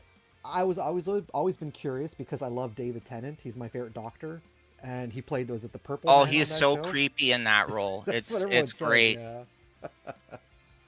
Um. So you did your 9 already, right? And I just did my 8. So yeah, bring us your 8 and your 7. Okay, Right well, there. number 8, again, like Gotham, I haven't seen the whole series. I think it's 5 seasons. I've only seen about 2. Doom Patrol, Oh, that's a good show. because it's such a weird concept. This is a Yeah. concept that predated the X-Men. Yep. A team of freaks with weird powers and a crippled guy in a wheelchair who's their mentor. This predated the X-Men by months. Um, Yep. and then so they were always a weird group of misfits. This is actually where Beast Boy from the Teen Titans. This is where Yes. he Yes. debuted, and obviously the Grant Morrison run, which completely helped revolutionize comics at that time, the late '80s, early '90s type of stuff. with But this Swamp show is Thing and based off of Sandman. Morrison's run, isn't it? Heavily, yeah. Yeah. Yeah, especially in terms of the characters they hmm introduce. Mr. That's what Nobody I and meant. Danny the Yeah. Street, and hmm kind of like with my Watchmen pick for the movies, it's such a weird concept that it would be difficult to adapt, and I'm impressed with what they actually did. Yeah. Because I this thing could have easily collapsed on itself. Oh yeah, I agree. And unlike Titans, I think, which was just a fun show, this one actually like goes there and takes the risks. You know what I mean? Plus, it was a different version of Cyborg because we were getting Cyborg Yes. in the movies at the time, hmm and I don't know. I kind of like this one. I, hmm I thought the actor was a little bit better, and he's Yeah. having more fun with it. But then Yeah. again, it's a bigger role than you get in the movie. But they did a good job though with the cast. I mean, honestly, and a lot of people like to say Brendan Fraser, his big comeback role was in that movie The Whale. His big comeback role was as Robot. Yeah, but I mean, it was just a voice role. But he was still in it. A few scenes, Yeah, he's still in it. that's true, and he has like flashbacks to when he was alive. Yeah. Yeah, So I consider this technically as Brendan Fraser's comeback into Hollywood. yeah, no, Technically. I agree. But I mean, it's not real until it's in a Hollywood movie. So Fair, fair. All okay, right. and Number go 7 ahead. for you. Yeah, number 7, tying into the whole Vertigo mature, it's Swamp Yeah. Thing, the one from 2019. Wasn't Wait a that long minute. ago? Wait a minute. Did you just say Number that your 7. number 7 is Swamp Thing? Yeah, you got the same. Holy shit, man. You and I have synced up on something. That's awesome. So there we go. We could talk about it right together. Number 7, Swamp Thing. This is. Holy shit, what a show, right? Yeah, based off the Man. Alan Moore run of the character, Yes. where it turns into more of a psychological body horror type hmm book with they start bringing in elements of like mysticism and spirituality and stuff. I know that this is the run that started the Alan Moore Swamp Thing, but it's due to this run here that we have the Swamp Thing that we know and love today. That Mhm. if it wasn't for this run, and I think is it this run too, Saga, of the Swamp Thing where John Constantine is introduced, right? Yep. Yeah. Yeah, he's a supporting So, character for Swamp Thing and then gets mhm, his own book. yeah. So I Swamp Thing had so many like false starts over the years, and yes, this is another one. And sorry, actually, I just remembered a big concept in the DC universe, the Great Darkness, Yes. which is, like this kind of all encompassing evil force. It's the enemy of the light, it's the enemy of good. Um, that concept was introduced by Alan Moore in the Swamp Thing hmm series. And it's become such a heavy part of the lore since that. Yeah, he created it. Oh man. Just crazy. And the artwork on this was amazing. hmm And I want to pick up that about the canceled Swamp Thing 89. They're putting it out now. I think 3 Yeah. issues. Yeah. I forget what writer it was who wrote it, but he wrote a story where Swamp Thing goes back through time and explores Swamp Thing through different versions. And he meets a character called the Carpenter. He meets Jesus. Okay. Okay. Swamp Thing goes back in time and meets Jesus, and I think he's there as part of the crucifixion. And at the time in the 80s and the 90s, DC thought, you know what, this is still too much. Yeah. We're pushing the envelope with concepts, but this might really be a little too much. So they canceled it. But now, 30, 40 years later, they're finally like, you know what, Let's let's redo let's it. let's publish it. Yeah. Why not? I might check that out for sure. So But that's I forget. awesome, man. I don't know who was the writer on that, whether it was like Garth Ennis or no, I hmm don't think so. But yeah, fantastic show. Yeah. And what was sad is it got canceled before it got a chance. Yeah. Because Especially with the way that it ended. Oh man. this was at the time when Warner Brothers had just merged with Investigation Yeah. Discovery, and you had infamously the new head David Zasloff was going through just trimming the fat. Now this show, I think the second episode hadn't even aired yet, so there wasn't really a good indication. But they said, you know what? We don't know that this is going to make money, so let's just kill it. And it's unfortunate because by the time the series ended, critics and fans all loved it. If you look at Rotten Hmm. Tomatoes, it's got like an 80-90% approval rating. So if they just waited a month or two to let it play out, we might have actually gotten more of this show. Yeah. And they were And introducing, they brought in, what's his name? Ian Ziering, yeah, as the 90210. Blue And Devil. the Yeah. he was the voice of Nick in the Godzilla show, I Yeah, believe. exactly. Um, they brought him in. He was going to be Blue Devil. They brought in, I think, Madame Xanadu and the Phantom Stranger, Hmm. and they were starting to bring in like the kind of the weird, dark side of Uh, DC.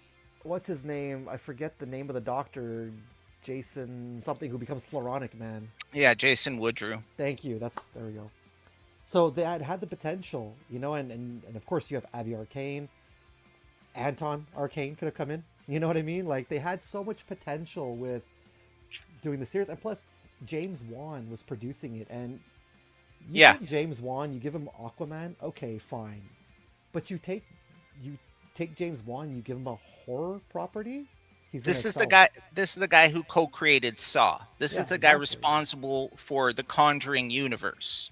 Dead He Silence he's too, which he's is an executive underrated. producer on every film. Mhm. He lets the directors do their own thing, but he Yeah, works with them to ensure, hey, this is in line with Insidious also. continuity.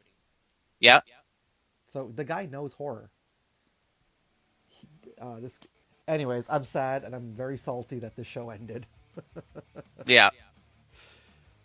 Okay, so So we number seven. That was that number was seven. simultaneous for us, man. What's your number six, Spoonie? It's the Superman animated series. The Bruce Timm Superman TAS. I was Um, waiting for this one to get on here for you. because I like Superman, but Yeah. looking back at the show now, okay, first of all, they created a really popular character, Livewire, that was Oh actually brought yeah. into the comics as a Yeah. result, which was cool to see. That's actually happened a number of times to Superman. Keep Um, talking. I'll be right back. I just got to go to the bathroom. yeah. And overall, the reason I like this is, okay, it was fun, simple adventures, unlike Batman, where like the storylines actually got kind of dark and mature. Um, like that one where was it Falcone and his son or something like that. And anyways, the Superman stuff was a lot more straightforward initially. They started because all the Jack Kirby Fourth World stuff actually all spins off of Superman. They started to bring in those elements. They started to bring in Calabac, who was one of Darkseid's sons. They brought in Darkseid himself, obviously. Bruno Mannheim, Intergang, a lot of that classic Kirby era stuff that's tied heavily to Superman is in there. You also have Bibowski, who is Superman's. Oh no, Superman was his favorite. He was around in the '90s. He ran a bar, the Ace of Clubs. I think it's actually one of the stages you can fight in Injustice too. You can fight in that bar. Um, yeah, just really introducing these concepts to like a wider audience because I wasn't very familiar with Darkseid at the time. Um, the horror, excuse me, the whole Fourth World lore and all the characters and stuff. I always liked Mister Miracle because I always loved the costume, and I read the '80s series that was sort of occurring in tandem with his time with the Justice League. And this was all after Crisis on Infinite Earths. They kind of reboot continuity a bunch. And the show, the comic book series was about Mr. Miracle and his wife, Big Barda. They've escaped from Apocalypse, they've escaped from the rule of Darkseid, and they're just trying to make a life for themselves on Earth. Kind of more like down to earth, mundane, um, kind of like a dry humor. If you know the humor that like was going on in the Justice League books, the Bwahaha era, especially with Blue Beetle and Booster Gold, and Guy Gardner One Punch, where Batman knocks him out immediately, and I think that actually caused brain damage and reversed his character's personality for a while. He actually became really sweet. And yeah, it was, and something I was waiting for Boomer to come back to talk about was they. Cool. Okay, So, one last thing I was just mentioning about this show I was waiting for you to come back for was the show had Lobo oh yeah, that's true. with Yes, was it Brad yes. Garrett? Was it Brad Garrett who did his voice? Yeah, I think so. Okay. And that was the like we're getting Lobo in the Supergirl movie. Oh yeah, Lobo's profile has really exploded in the decade since, but the yeah. fact that they included him in the Superman animated show was It was kind a of big, weird. yeah. It was, yeah. And the fact that McFarlane Toys still can't get the head sculpt right with the hair of Yeah. Lobo is beyond me. Yeah, no, my main reasons for Superman, like I was just saying, was especially since it introduced a lot of the fourth world stuff, the Jack Kirby stuff. Yeah, yeah. I was saying, they brought in Darkseid, they brought in his Hmm. sons, like Calabac and stuff. They brought in I think Orion was Granny even in there, right? Goodness. They had Intergang, Bruno Mannheim. A lot of Hmm. the stuff Kirby created for the fourth world in the 70s, that was a lot of it was incorporated into the show. So that's one of the Yeah. reasons I think the show was really cool. Okay, number 6 for me is another TAS, but it's on the Marvel side, and it's not X-Men. So you have your favorite superhero as number 6. I have my favorite superhero as number 6. I I'm actually talking have that, believe superhero. it or not, I have that as number 5. Oh, so there you go. Let's kill two birds with one stone right here. You put this over Superman? I think it's a better Spoomy. show. I think Okay. Superman's a good show, but this show was exciting. I wanted to see the Hmm. next episode. This show did Yeah. like 4-part, 5-part, 6-part story arcs. This show had it all, like Oh yeah. The Venom stuff. Oh man. Oh my gosh. It. I'm not the biggest Spider-Man fan, but everything I like about Spider-Man probably comes as a result of this show. That's fair. That's fair. It, it just made Spider-Man cool again. Let's be Yeah. honest here. Plus, Like right was here, it right? So was it Joe Perry who did the intro music? I think so from Aerosmith, yeah. Yeah. But not just that. Mark Hamill was having an iconic run as the Joker that he even came aboard and did the voice of Hobgoblin. Yeah. So, yeah, Spider-Man the animated series, and I'm not gonna lie to you, X-Men is not on my list. Okay, That's and fair. I was wondering X-Men or Spider-Man, and I'm like, I find that the X-Men adapted a lot of the comic books better, but I feel the problem with X-Men was that they were doing that, and it was not necessarily kids could watch it. Mm, Whereas I found with Spider-Man, they did the good job of adapting the stories, but in a sense that also you can have a fun time and it's not confusing. You know what I mean? If that makes hmm any sense. You Well, really have actually, to it's follow interesting. X-Men. Those things you just said about X-Men are why it's on my list in a Okay, little bit of a higher position. okay. I love X-Men. Don't get me wrong, but at the end of the day, I was thinking about stuff I absolutely love, and This is a more fun show, I yeah, think, exactly. 100%. Cool. So that's your number 5. So then you know what? Let's get right into my number 5, and then we'll go to your number.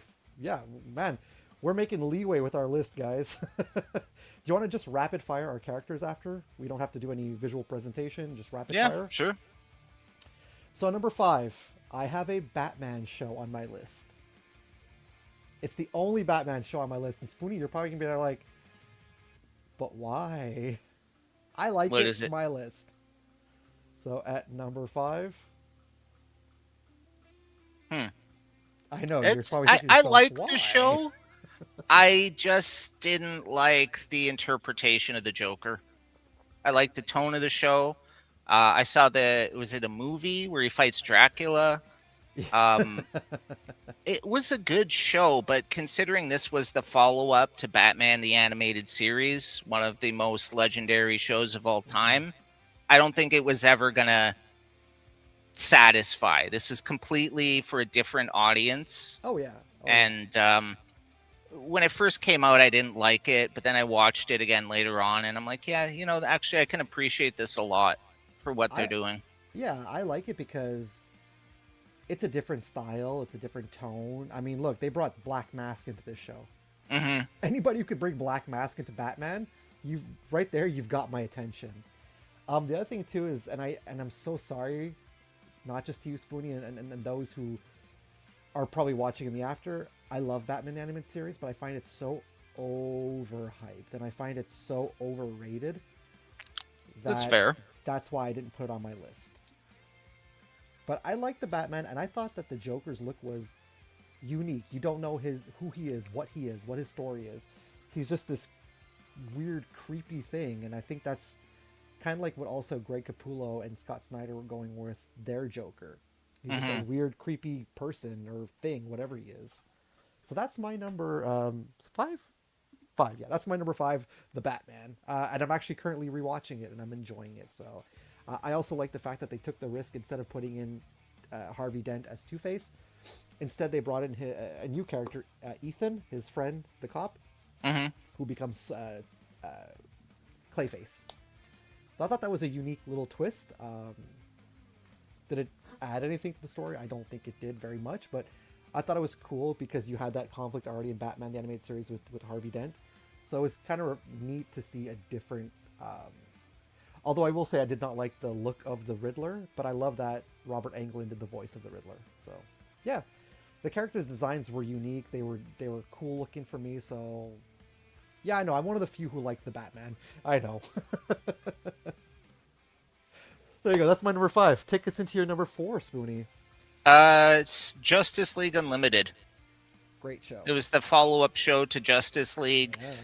They expanded it to include basically all the heroes. In fact, there's a comic book series that's being published currently by DC called Justice League Unlimited, where they took Oh the yeah. same idea. They're like, you know what?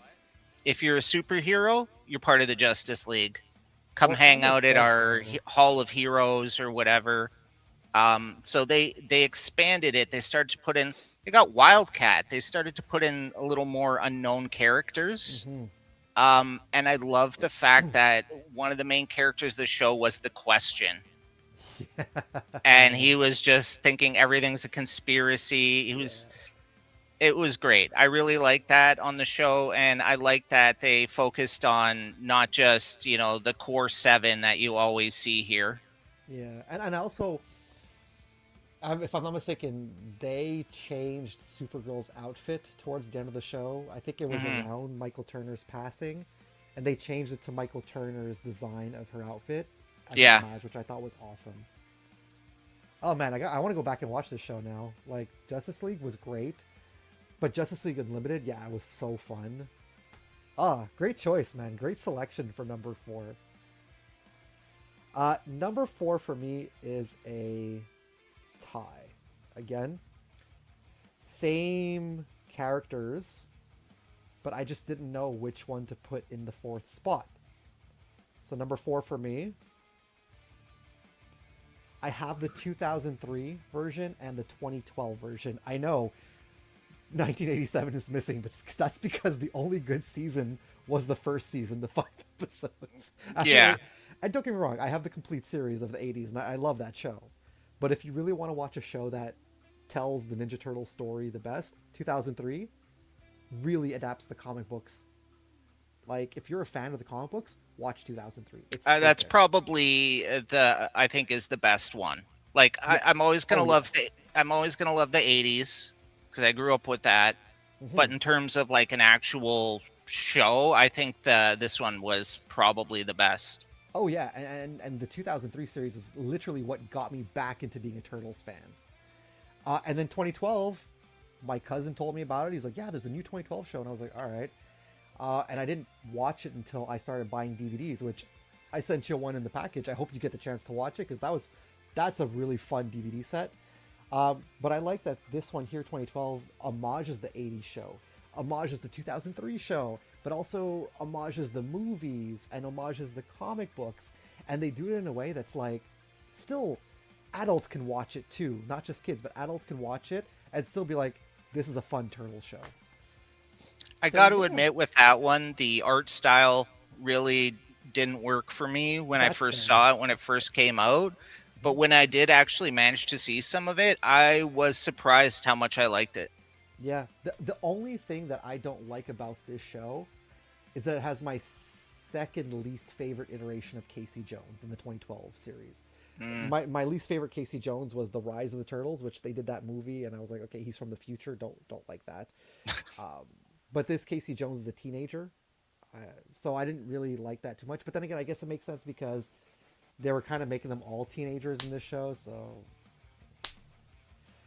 this April O'Neil was my least favorite, but her story at least was compelling enough. So yeah, that is obviously you got to have Ninja Turtles on your list, right? Especially if you're a fan of turtles like I am. All right, hard to believe it's already number three that we're at, Spoonie. Okay, so for my number three, I have X-Men. The animated series. Yeah, for the reasons you said that it's kind of a more complicated show. Yeah.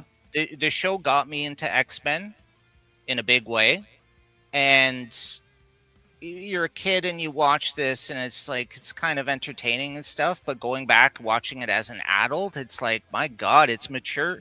How mature the Yes. storylines were. They're dealing with themes like isolation and oppression and racism and Oh yeah. discrimination, but Yeah. at the same time, trust and acceptance and family, because these are people that like the world doesn't want, but they've all found a home together. Yeah. The fact Yeah. that it starts off with Jubilee being kind of kicked out by her Mm-hmm. foster Mm-hmm. parents, and then it's like, no, we're like you, we're weird, and you can come live with us and have a family. And Logan, the perpetual outsider, but he always keeps coming back. And I love that they brought in Omega Red and Yeah. some of the storylines, the Phoenix, Dark Phoenix storyline, like that they did that as a cartoon. That was really cool. And it's I think it holds up better as an adult. Yes, and I agree with you 100%. No, don't get me wrong. I love this show too, and I know it's not on my list, but if we would have had like a top 15, it definitely would have been on my list. I mean, the Um, fact that for the first season, Beast was a political prisoner. yeah. He Hmm. was in jail for like half the season. Hmm. I also didn't like that. Yeah, they feature Storm heavily in the show, but I feel like here's the thing, and I think I've spoken enough about it, especially in my videos. I love Storm. She's my favorite female superhero. I just don't feel like they utilized her properly enough in the show. I don't know. Maybe you have a different thought about that, but I just feel No, like, I agree. It's just you like, know, oh, she calls up a storm every that's time. it. Literally, she doesn't really do anything else. At least in X Men '97, it's. I find it's a tough watch, X Men '97, but at least something happens to Storm, and you're like, okay, they kind of understand the character at least. So, I think but they only did like one kind of episode focusing on her history as like an yeah, orphan. yeah. And I think they used that to bring in the Shadow King and Hmm. just made it all about that. But nonetheless, it was cool. I love the introduction of Mr. Sinister. I did Hmm. love Apocalypse coming in and bringing in. Actually, I think that this show made me a fan of Archangel. So Yeah, yeah, turning Angel into Archangel, that yeah, was and pretty great. oh yeah, as I say, creepy but still cool. You know. Again, it's like, well, it's weird that was a TV show for kids. I know, right? But it is a good show, though. I mean, all right. So number three for me, and again, did you know that this is based on a comic book? You probably do, but I'm not sure if a lot of people know. And it's quite fitting that I'll give you. You're gonna understand. You're gonna know what I'm talking about when I say this.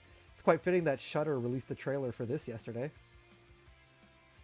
It was on my horror list. It's back here on my comic book list. That shows that's got to tell you how great this TV series is. 35 years later, and it Has it still been that holds long? up. Wow. Oh yeah, still holds up to me as one of the greatest, if not the greatest, horror TV show of all time. And it's I'm based on a comic book. My fingers are crossed that it's going to be a lot better than that. Do you remember when they let Jordan Peele do the Twilight Zone? Yeah. And he just stuffed it full of celebrities, and it was too Hmm. distracting to be enjoyable. I'm Yeah. hoping we don't get that here. Yeah, that's fair. I hope they go for storytelling over Hmm. recognizable faces. And that's what they did with Creepshow, Yeah. which I thought Creepshow, like I told you yesterday, Creepshow is, I texted you that Creepshow to me is a modern day Tales from the Crypt, and that's high praise. You know, they did a really Hmm. good job with that. It's too bad that they canceled it, but there's nothing that I haven't said in the past about Tales of the Crypt that I can say now. I mean, it's an amazing show. It scratches your horror itch, and it had a lot of celebrities also that weren't known at that time who became Hmm. big celebrities, or also big celebrities too, especially some who directed episodes. I said this last time. Arnold Schwarzenegger directed an episode of Tales from the Crypt. Brad Pitt, one of his earliest things, was in an episode of Tales from the Crypt, although it was based off of Two Fisted Tales, which was still an imprint of EC Comics. But yeah, it's an amazing show, and the Crypt Keeper to me is still one of the most iconic TV characters. So yeah, number three for me. I had to incorporate Tales from the Crypt somehow on there. Fair enough. All right, the Get near last the end two, here. Spoonie. We got the last two. Okay, I know this is gonna sound weird. It's a more recent release. Okay. Maybe it doesn't have the time, but I just had a good time watching this the entire time. And believe it or not, it's Suicide Squad Isekai. Okay. I Um, have not seen that yet. I think if you're somebody who's never watched anime, I think this is the perfect intro to it. I Okay. think the show is hilarious. The version of Clayface they have on the team, the best character. The Hmm. fact that Harley Quinn, she is famous for doing the kind of breaking the fourth wall humor and stuff like that. Um, she basically has to explain the rules of anime and isekai to the team because they don't. She's like, "Well, no, what an isekai is, we've been transported to a magical world."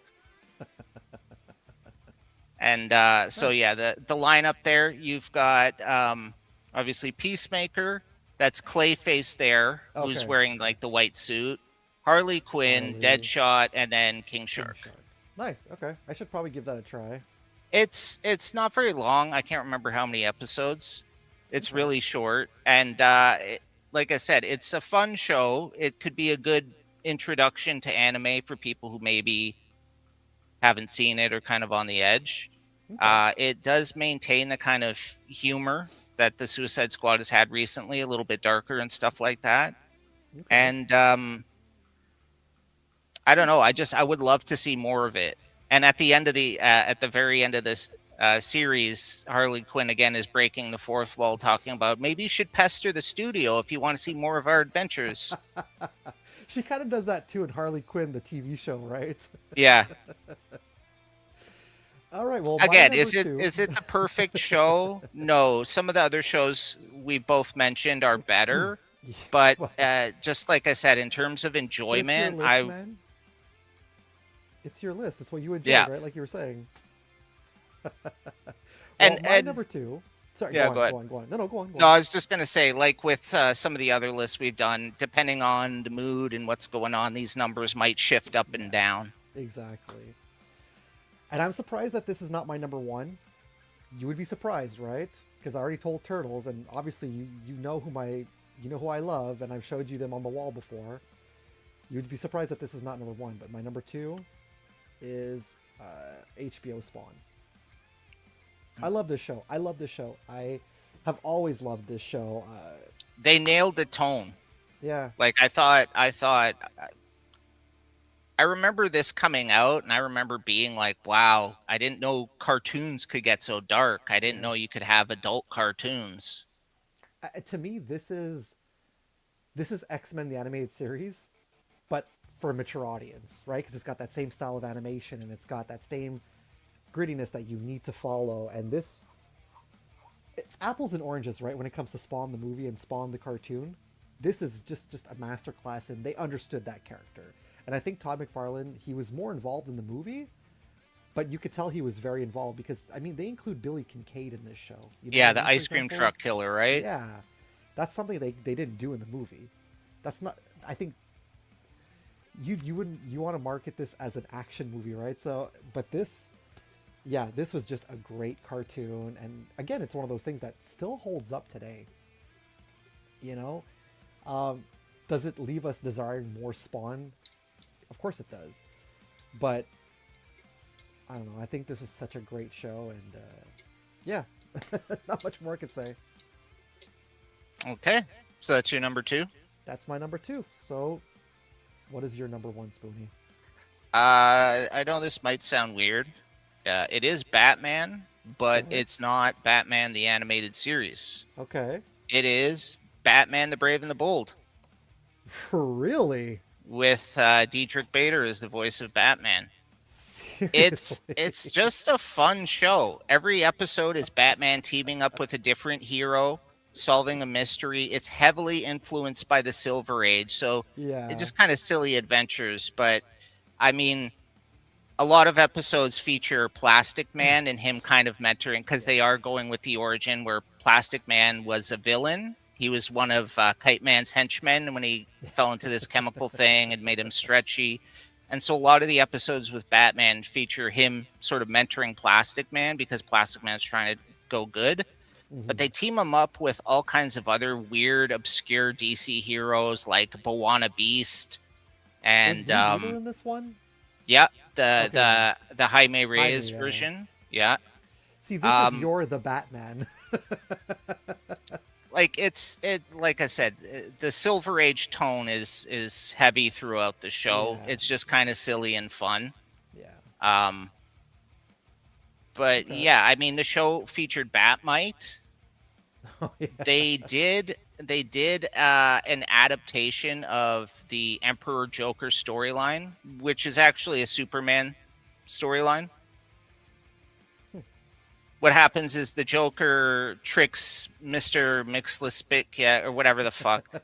He tricks him into giving him his powers, and then the Joker with the fifth dimensional powers starts to rewarp reality, and he makes it so that like Batman is his prisoner and he tortures him every day to the point where like Batman actually breaks in that storyline. Hmm. And what happens is, in order for him to recover, because he's just like a quivering mess, is Superman has to take on all those memories, all that torture that Batman experienced. Superman takes it on so that Batman could be Batman again and go do that stuff.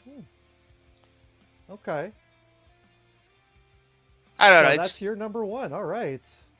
Well, yeah, my and like I number. said, it could change at times, That's but I find the show just easy to put on. It's pretty entertaining. It's not serious. It's got a lot of humor and it's got a lot of throwbacks to obscure DC stuff, which I love. I'm laughing because your number one is such this lighthearted, fun show to watch. My number one is probably one of the most violent cartoons I've ever seen in my life. And I think just going on that, you might know what I'm talking I'm about. guessing Invincible. Number one is going to be Invincible for me. Violent, brutal, but you know what though? To me, it's the best comic book TV show I've ever watched in my life. I've only really seen the first season, but it's So it's good. an incredible adaptation. Mm. The only way they could do this is animated. I don't see this live action. You No. can't do this as a live action. The Boys, fine, you can do a live action adaptation of that, but Invincible, because of the worlds in that comic book, because of everything going on, you need to make an animated series. But the fact that I think that's the first time I've ever seen an animated series that's almost an hour long each episode. Hmm. So they they know what they're doing. It's as if this show is created by fans of the comic book. So Well, I that, think oh man, Robert Kirkman is probably heavily involved in the production, right? yeah, him and I think Ryan Otley too is involved in it. So um, I don't know what to say about Invincible without spoiling anything. First of all, the first season is just jaw dropping, right? But again, if you read the comic books, you know what's going on. They tweak a little bit of things too. Like for example, Amber. Uh, Amber is voiced by Zazie Beetz, who plays Domino in Deadpool Hmm. 2. And she was in the Joker. Yeah, so they change Amber's race in the comic, which I don't really care. There's a couple of other things that are tweaked too. But at the end of the day, um, it's one of those shows that even Vanessa doesn't like violent or gory things. But I can't watch Invincible without her. So if I want to go sit down and watch Invincible, but it's like, no, you gotta wait for me. So yeah, it's just such a good show. It really is. Mm-hmm. But yeah. Do you mind if I fire off some honorable mentions very quickly? Yeah, let's do it. Cool. So honorable mentions, I've got Resident Alien. Just started watching it based off of a Dark Horse comic book. Really, really good. Batman the Animated Series. There we go. The Max. Oh yeah, Wildcats. yeah. I forgot Yeah. about that. hmm Wildcats, Savage Dragon. Another one that not people probably don't realize is a comic book. The Boondocks. Yep. Black Lightning. I thought was a really good show. Stargirl. Remember I told you it's. I think you might like that, Spoonie. To be honest with you, Mm-hmm. unconventional but still comic strip. Garfield and Friends. Yeah. And my Yeah, last for honorable sure. mention is not a comic book show, but it's a show from the '90s that every single week told us about comic books and what was going on in the comic book world. The Anti-Gravity Room. Oh, I love that show. Such But a good show. that was YTV, wasn't it? Yeah, yeah. Do you have any honorable mentions or? Um, well, you covered a bunch of them already. Let me just think. I didn't like Batman Beyond initially. I thought the first Okay, season was kind of boring, but it did get better later on. that's I did not see the spin-off that nobody remembers, Zeta Project. okay. Batman Beyond had a spin-off. Yeah, So so Batman Beyond was good. I mentioned Justice League Unlimited, but yeah. obviously the first Justice League is good as well. But I prefer it when they expand and you get a lot more characters and stuff like that. Um, I haven't seen DMZ. I Okay. haven't seen Why the Last Man. I haven't Yeah, me seen neither. Preacher. I haven't seen Titans. So there's a lot of stuff out there that is of varying degrees of success. I heard Preacher was good. I mean, they were hmm able to do the entire series Yeah, as a TV show. So, but you as a Jeff Johns fan, Spoonie, I recommend Stargirl. mhm. Yeah. Um. All right. We are almost at time, everybody. So comic book characters, we're not gonna. We spent an hour on our movies and TV shows because that was the most important. But I kind of feel like comic book characters, we could just. I'm just gonna rapid fire my list if you want, and if you Or want to do the we same thing. could we could save it for another one, and maybe we can make other character lists like top horror characters, top monsters, or whatever. Okay. Um, I don't know, just because I know we've only got like a couple minutes left, and I don't want to necessarily rush through all this stuff. So yeah, That's maybe fair. we'll That's we'll fair. leave it to the viewer to decide what Mhm. other lists we can make for a future episode. Well, We'll get I've got back it to the written top. down, and I'm Same. gonna keep it. So. Like I said, it might be fun to do like also like top movie monsters or hmm top killers or whatever. Yeah.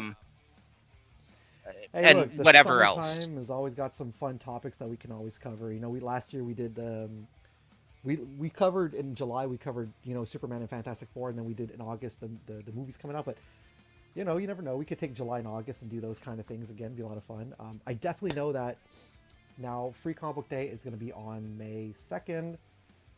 I'm trying to figure out if we're going to be able to do a comic Free Comic Book Day live stream the day before, especially with me on at work the day before. Man, I'm super busy, so I don't know. We'll try to figure it out. But I was thinking, the next 2 months, we always have fun Yep. watching paranormal videos, and you always say how much you love Appalachian paranormal videos. So I think Yeah. maybe in the next 2 months, like with the next 2 months coming up, we could do that. And it's also been 20 years of Angry Video Game Nerd being on YouTube. Oh wow. Yeah. So I know we did talk about um, just sitting here like we did with Erie, Indiana, and just, watching and laughing hysterically at the Angry Video Game Nerd select episodes if you want. So I think that could be fun for the next two videos. I mean, I'm. That sounds great for me. But again, Cool. if anybody's watching this, if there's maybe something more specific you want to see, obviously leave a comment. We'll try to accommodate. Yeah. But I think that sounds like a good plan. Yeah. Yeah. I think that's a good idea. Um, okay, before we get out of here, Spoonie, Spoonie, anything coming up from you in terms of your I channel? I don't know. I'm kind of at a crossroads right now because I want to talk about like I've been really getting into these DC compact comics. Yeah, I've wanted to sort of show comparisons between sort of the smaller version and the regular printing. Um, Basically, everything holds up well, except for because it's printed on different type of paper. The Greg Capullo artwork with how dark it is, mm-hmm. you lose a lot of the detail. Yeah, Um, and just trying to figure out logistically like how to do this comparison and stuff. Like it's been really awkward. I don't want to just take pictures of the pages. that'd be fun. Um, That'd be fun to watch though. but That is interesting. and I mentioned this to you earlier. I'm frustrated because I finally looked Mm-hmm. it up. I'm like, when are we going to get American Vampire Book 2? When is Why the Last Man Book 2 coming out? There's no plans. They're meant to introduce you and then get you the rest of the stuff. Yeah, But it's like, why market it as book 1 then? yeah. Because here's the thing. I looked it up, American Vampire. Okay, so I've got book 1. Apparently there'll never be a book 2. Let me go on Amazon. How much is book 2? First of all, it's regular sized and it's $40 Canadian. Of course, of So course. on your shelf, it's going to look weird. The portable compact size that you loved and you found convenient, stick in your purse, your bag, whatever, that's not there. You got the regular size of comics, which is probably something that kept you away in the first place. Mm-hmm. And it's just really crappy. The only Especially, beneficial one was okay, Watchmen, I think, in that case. like when they do self-contained stories, it's Mm-hmm. perfect. Yeah. Like Long Halloween, like Mm-hmm. Watchmen, like what do they got coming up? Well, like the apparently the Tom King Superwoman, Supergirl, Woman of Tomorrow. That was like a mini series, self-contained. So stuff like that is fine. But okay, so they put out Gotham City Sirens. They called it Harley Quinn and the Gotham Yeah. City Sirens. The series is 26 issues long. They put out one volume that has 13 issues. Just put out one more volume, collect the whole series. No, Yeah. you want the whole thing? You got to go out and buy an omnibus or a compendium. You got to go spend 50, 60, Of $70. course. Of And course. what you're buying probably is also partially reprinting the stuff you just read. Yeah. So I don't know what they're thinking with that. It's It's like I proving told you, man. pretty It's a marketing scheme.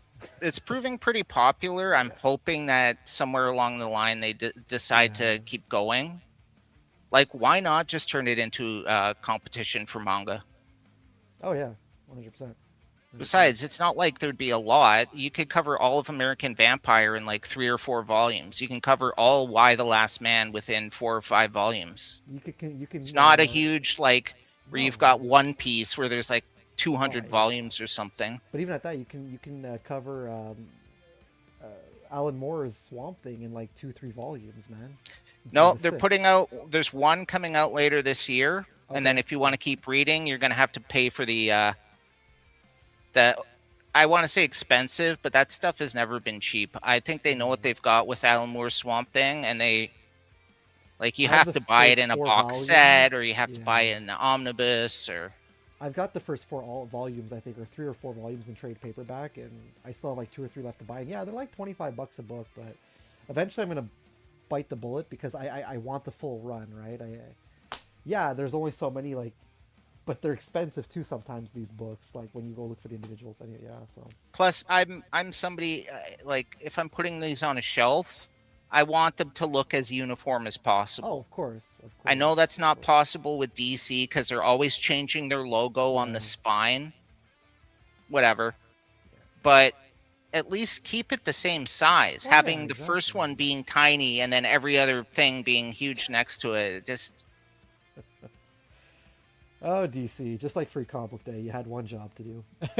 For me, Spawn Month is still rolling out. I'm still doing some reading. I'm gonna read next. We're gonna read Batman Spawn War Devil, and then I'm gonna read Batman Spawn from 2022. and they're going to end up the month with the multiplayer mode, going to play against the Malbolgia in Spawn and Demon's Hand. Plus, we're going to have a brand new episode of Check Swing Compo Call coming up soon. I got a big stack of comics that Very cool. picked up, so that's yeah. So I think we can end it there. Although I want to say one thing before we get out of here. Often you like to go and find your comic books in like the random places. Like you were telling me you found Batman Yeah. TMNT in a pawn shop. You know, it'd be really cool. And only if you want to do this. It's a little recommendation. I feel like a hunt video would be really cool on your end. Like, oh, cool. Look what I found here. I know probably in pawn shops they might not like that, but they don't need to know that you're filming, right? You just Yeah. see the books. As And far go, as they know, I'm just "Oh, holding my fun." phone. Exactly. That's just a Yeah, no, recommendation. I because think that'd be pretty you're cool. you're talking about this. I got the Yeah, soft cover yeah. Batman TMNT 2 for Like $4, guys. $4, $3.99 That's amazing. Like you can't at beat a that pawn price. shop. I was not going in there looking for books, although I am now. Yeah, there you go. Maybe that's the idea for your next video, Spoonie. Let me go Because to this they pawn had shop they and, had other stuff there, and they're all priced about $10 each. That's awesome. But there was one that was $4, and it was probably the best one of the bunch. Let me know though what you find there next time, because you know me, I'm always looking for books too, right? Mm-hmm. So on that amazing deal, and on that, yeah, we'll have to cover our characters another time. I thought we were going to be able to have time to do it today, but if not, this stream would go on for 3 hours. Yeah. Oh no, we'll save it for later. We can build it out into a bigger thing. Exactly. Alrighty. Go ahead and subscribe over to Spoonie's channel if you haven't already done so. I mean, if you're watching the streams every month, what are you doing? What are you doing? What are you waiting What are you for? doing with your life? I've been Boomer the Nerd. Spoony Bard here. We will see you again. I know it's the first one of the year, but don't worry. We'll be back in May. The first live. There's been other stuff, but Exactly. Alrighty. We'll see you next time, everybody, and thanks so much for watching. And there's probably not going to be any, yeah, there's probably not going to be any music, but let's just play it anyway. So, do do do do do do do do do. Yeah. Bye, everyone. I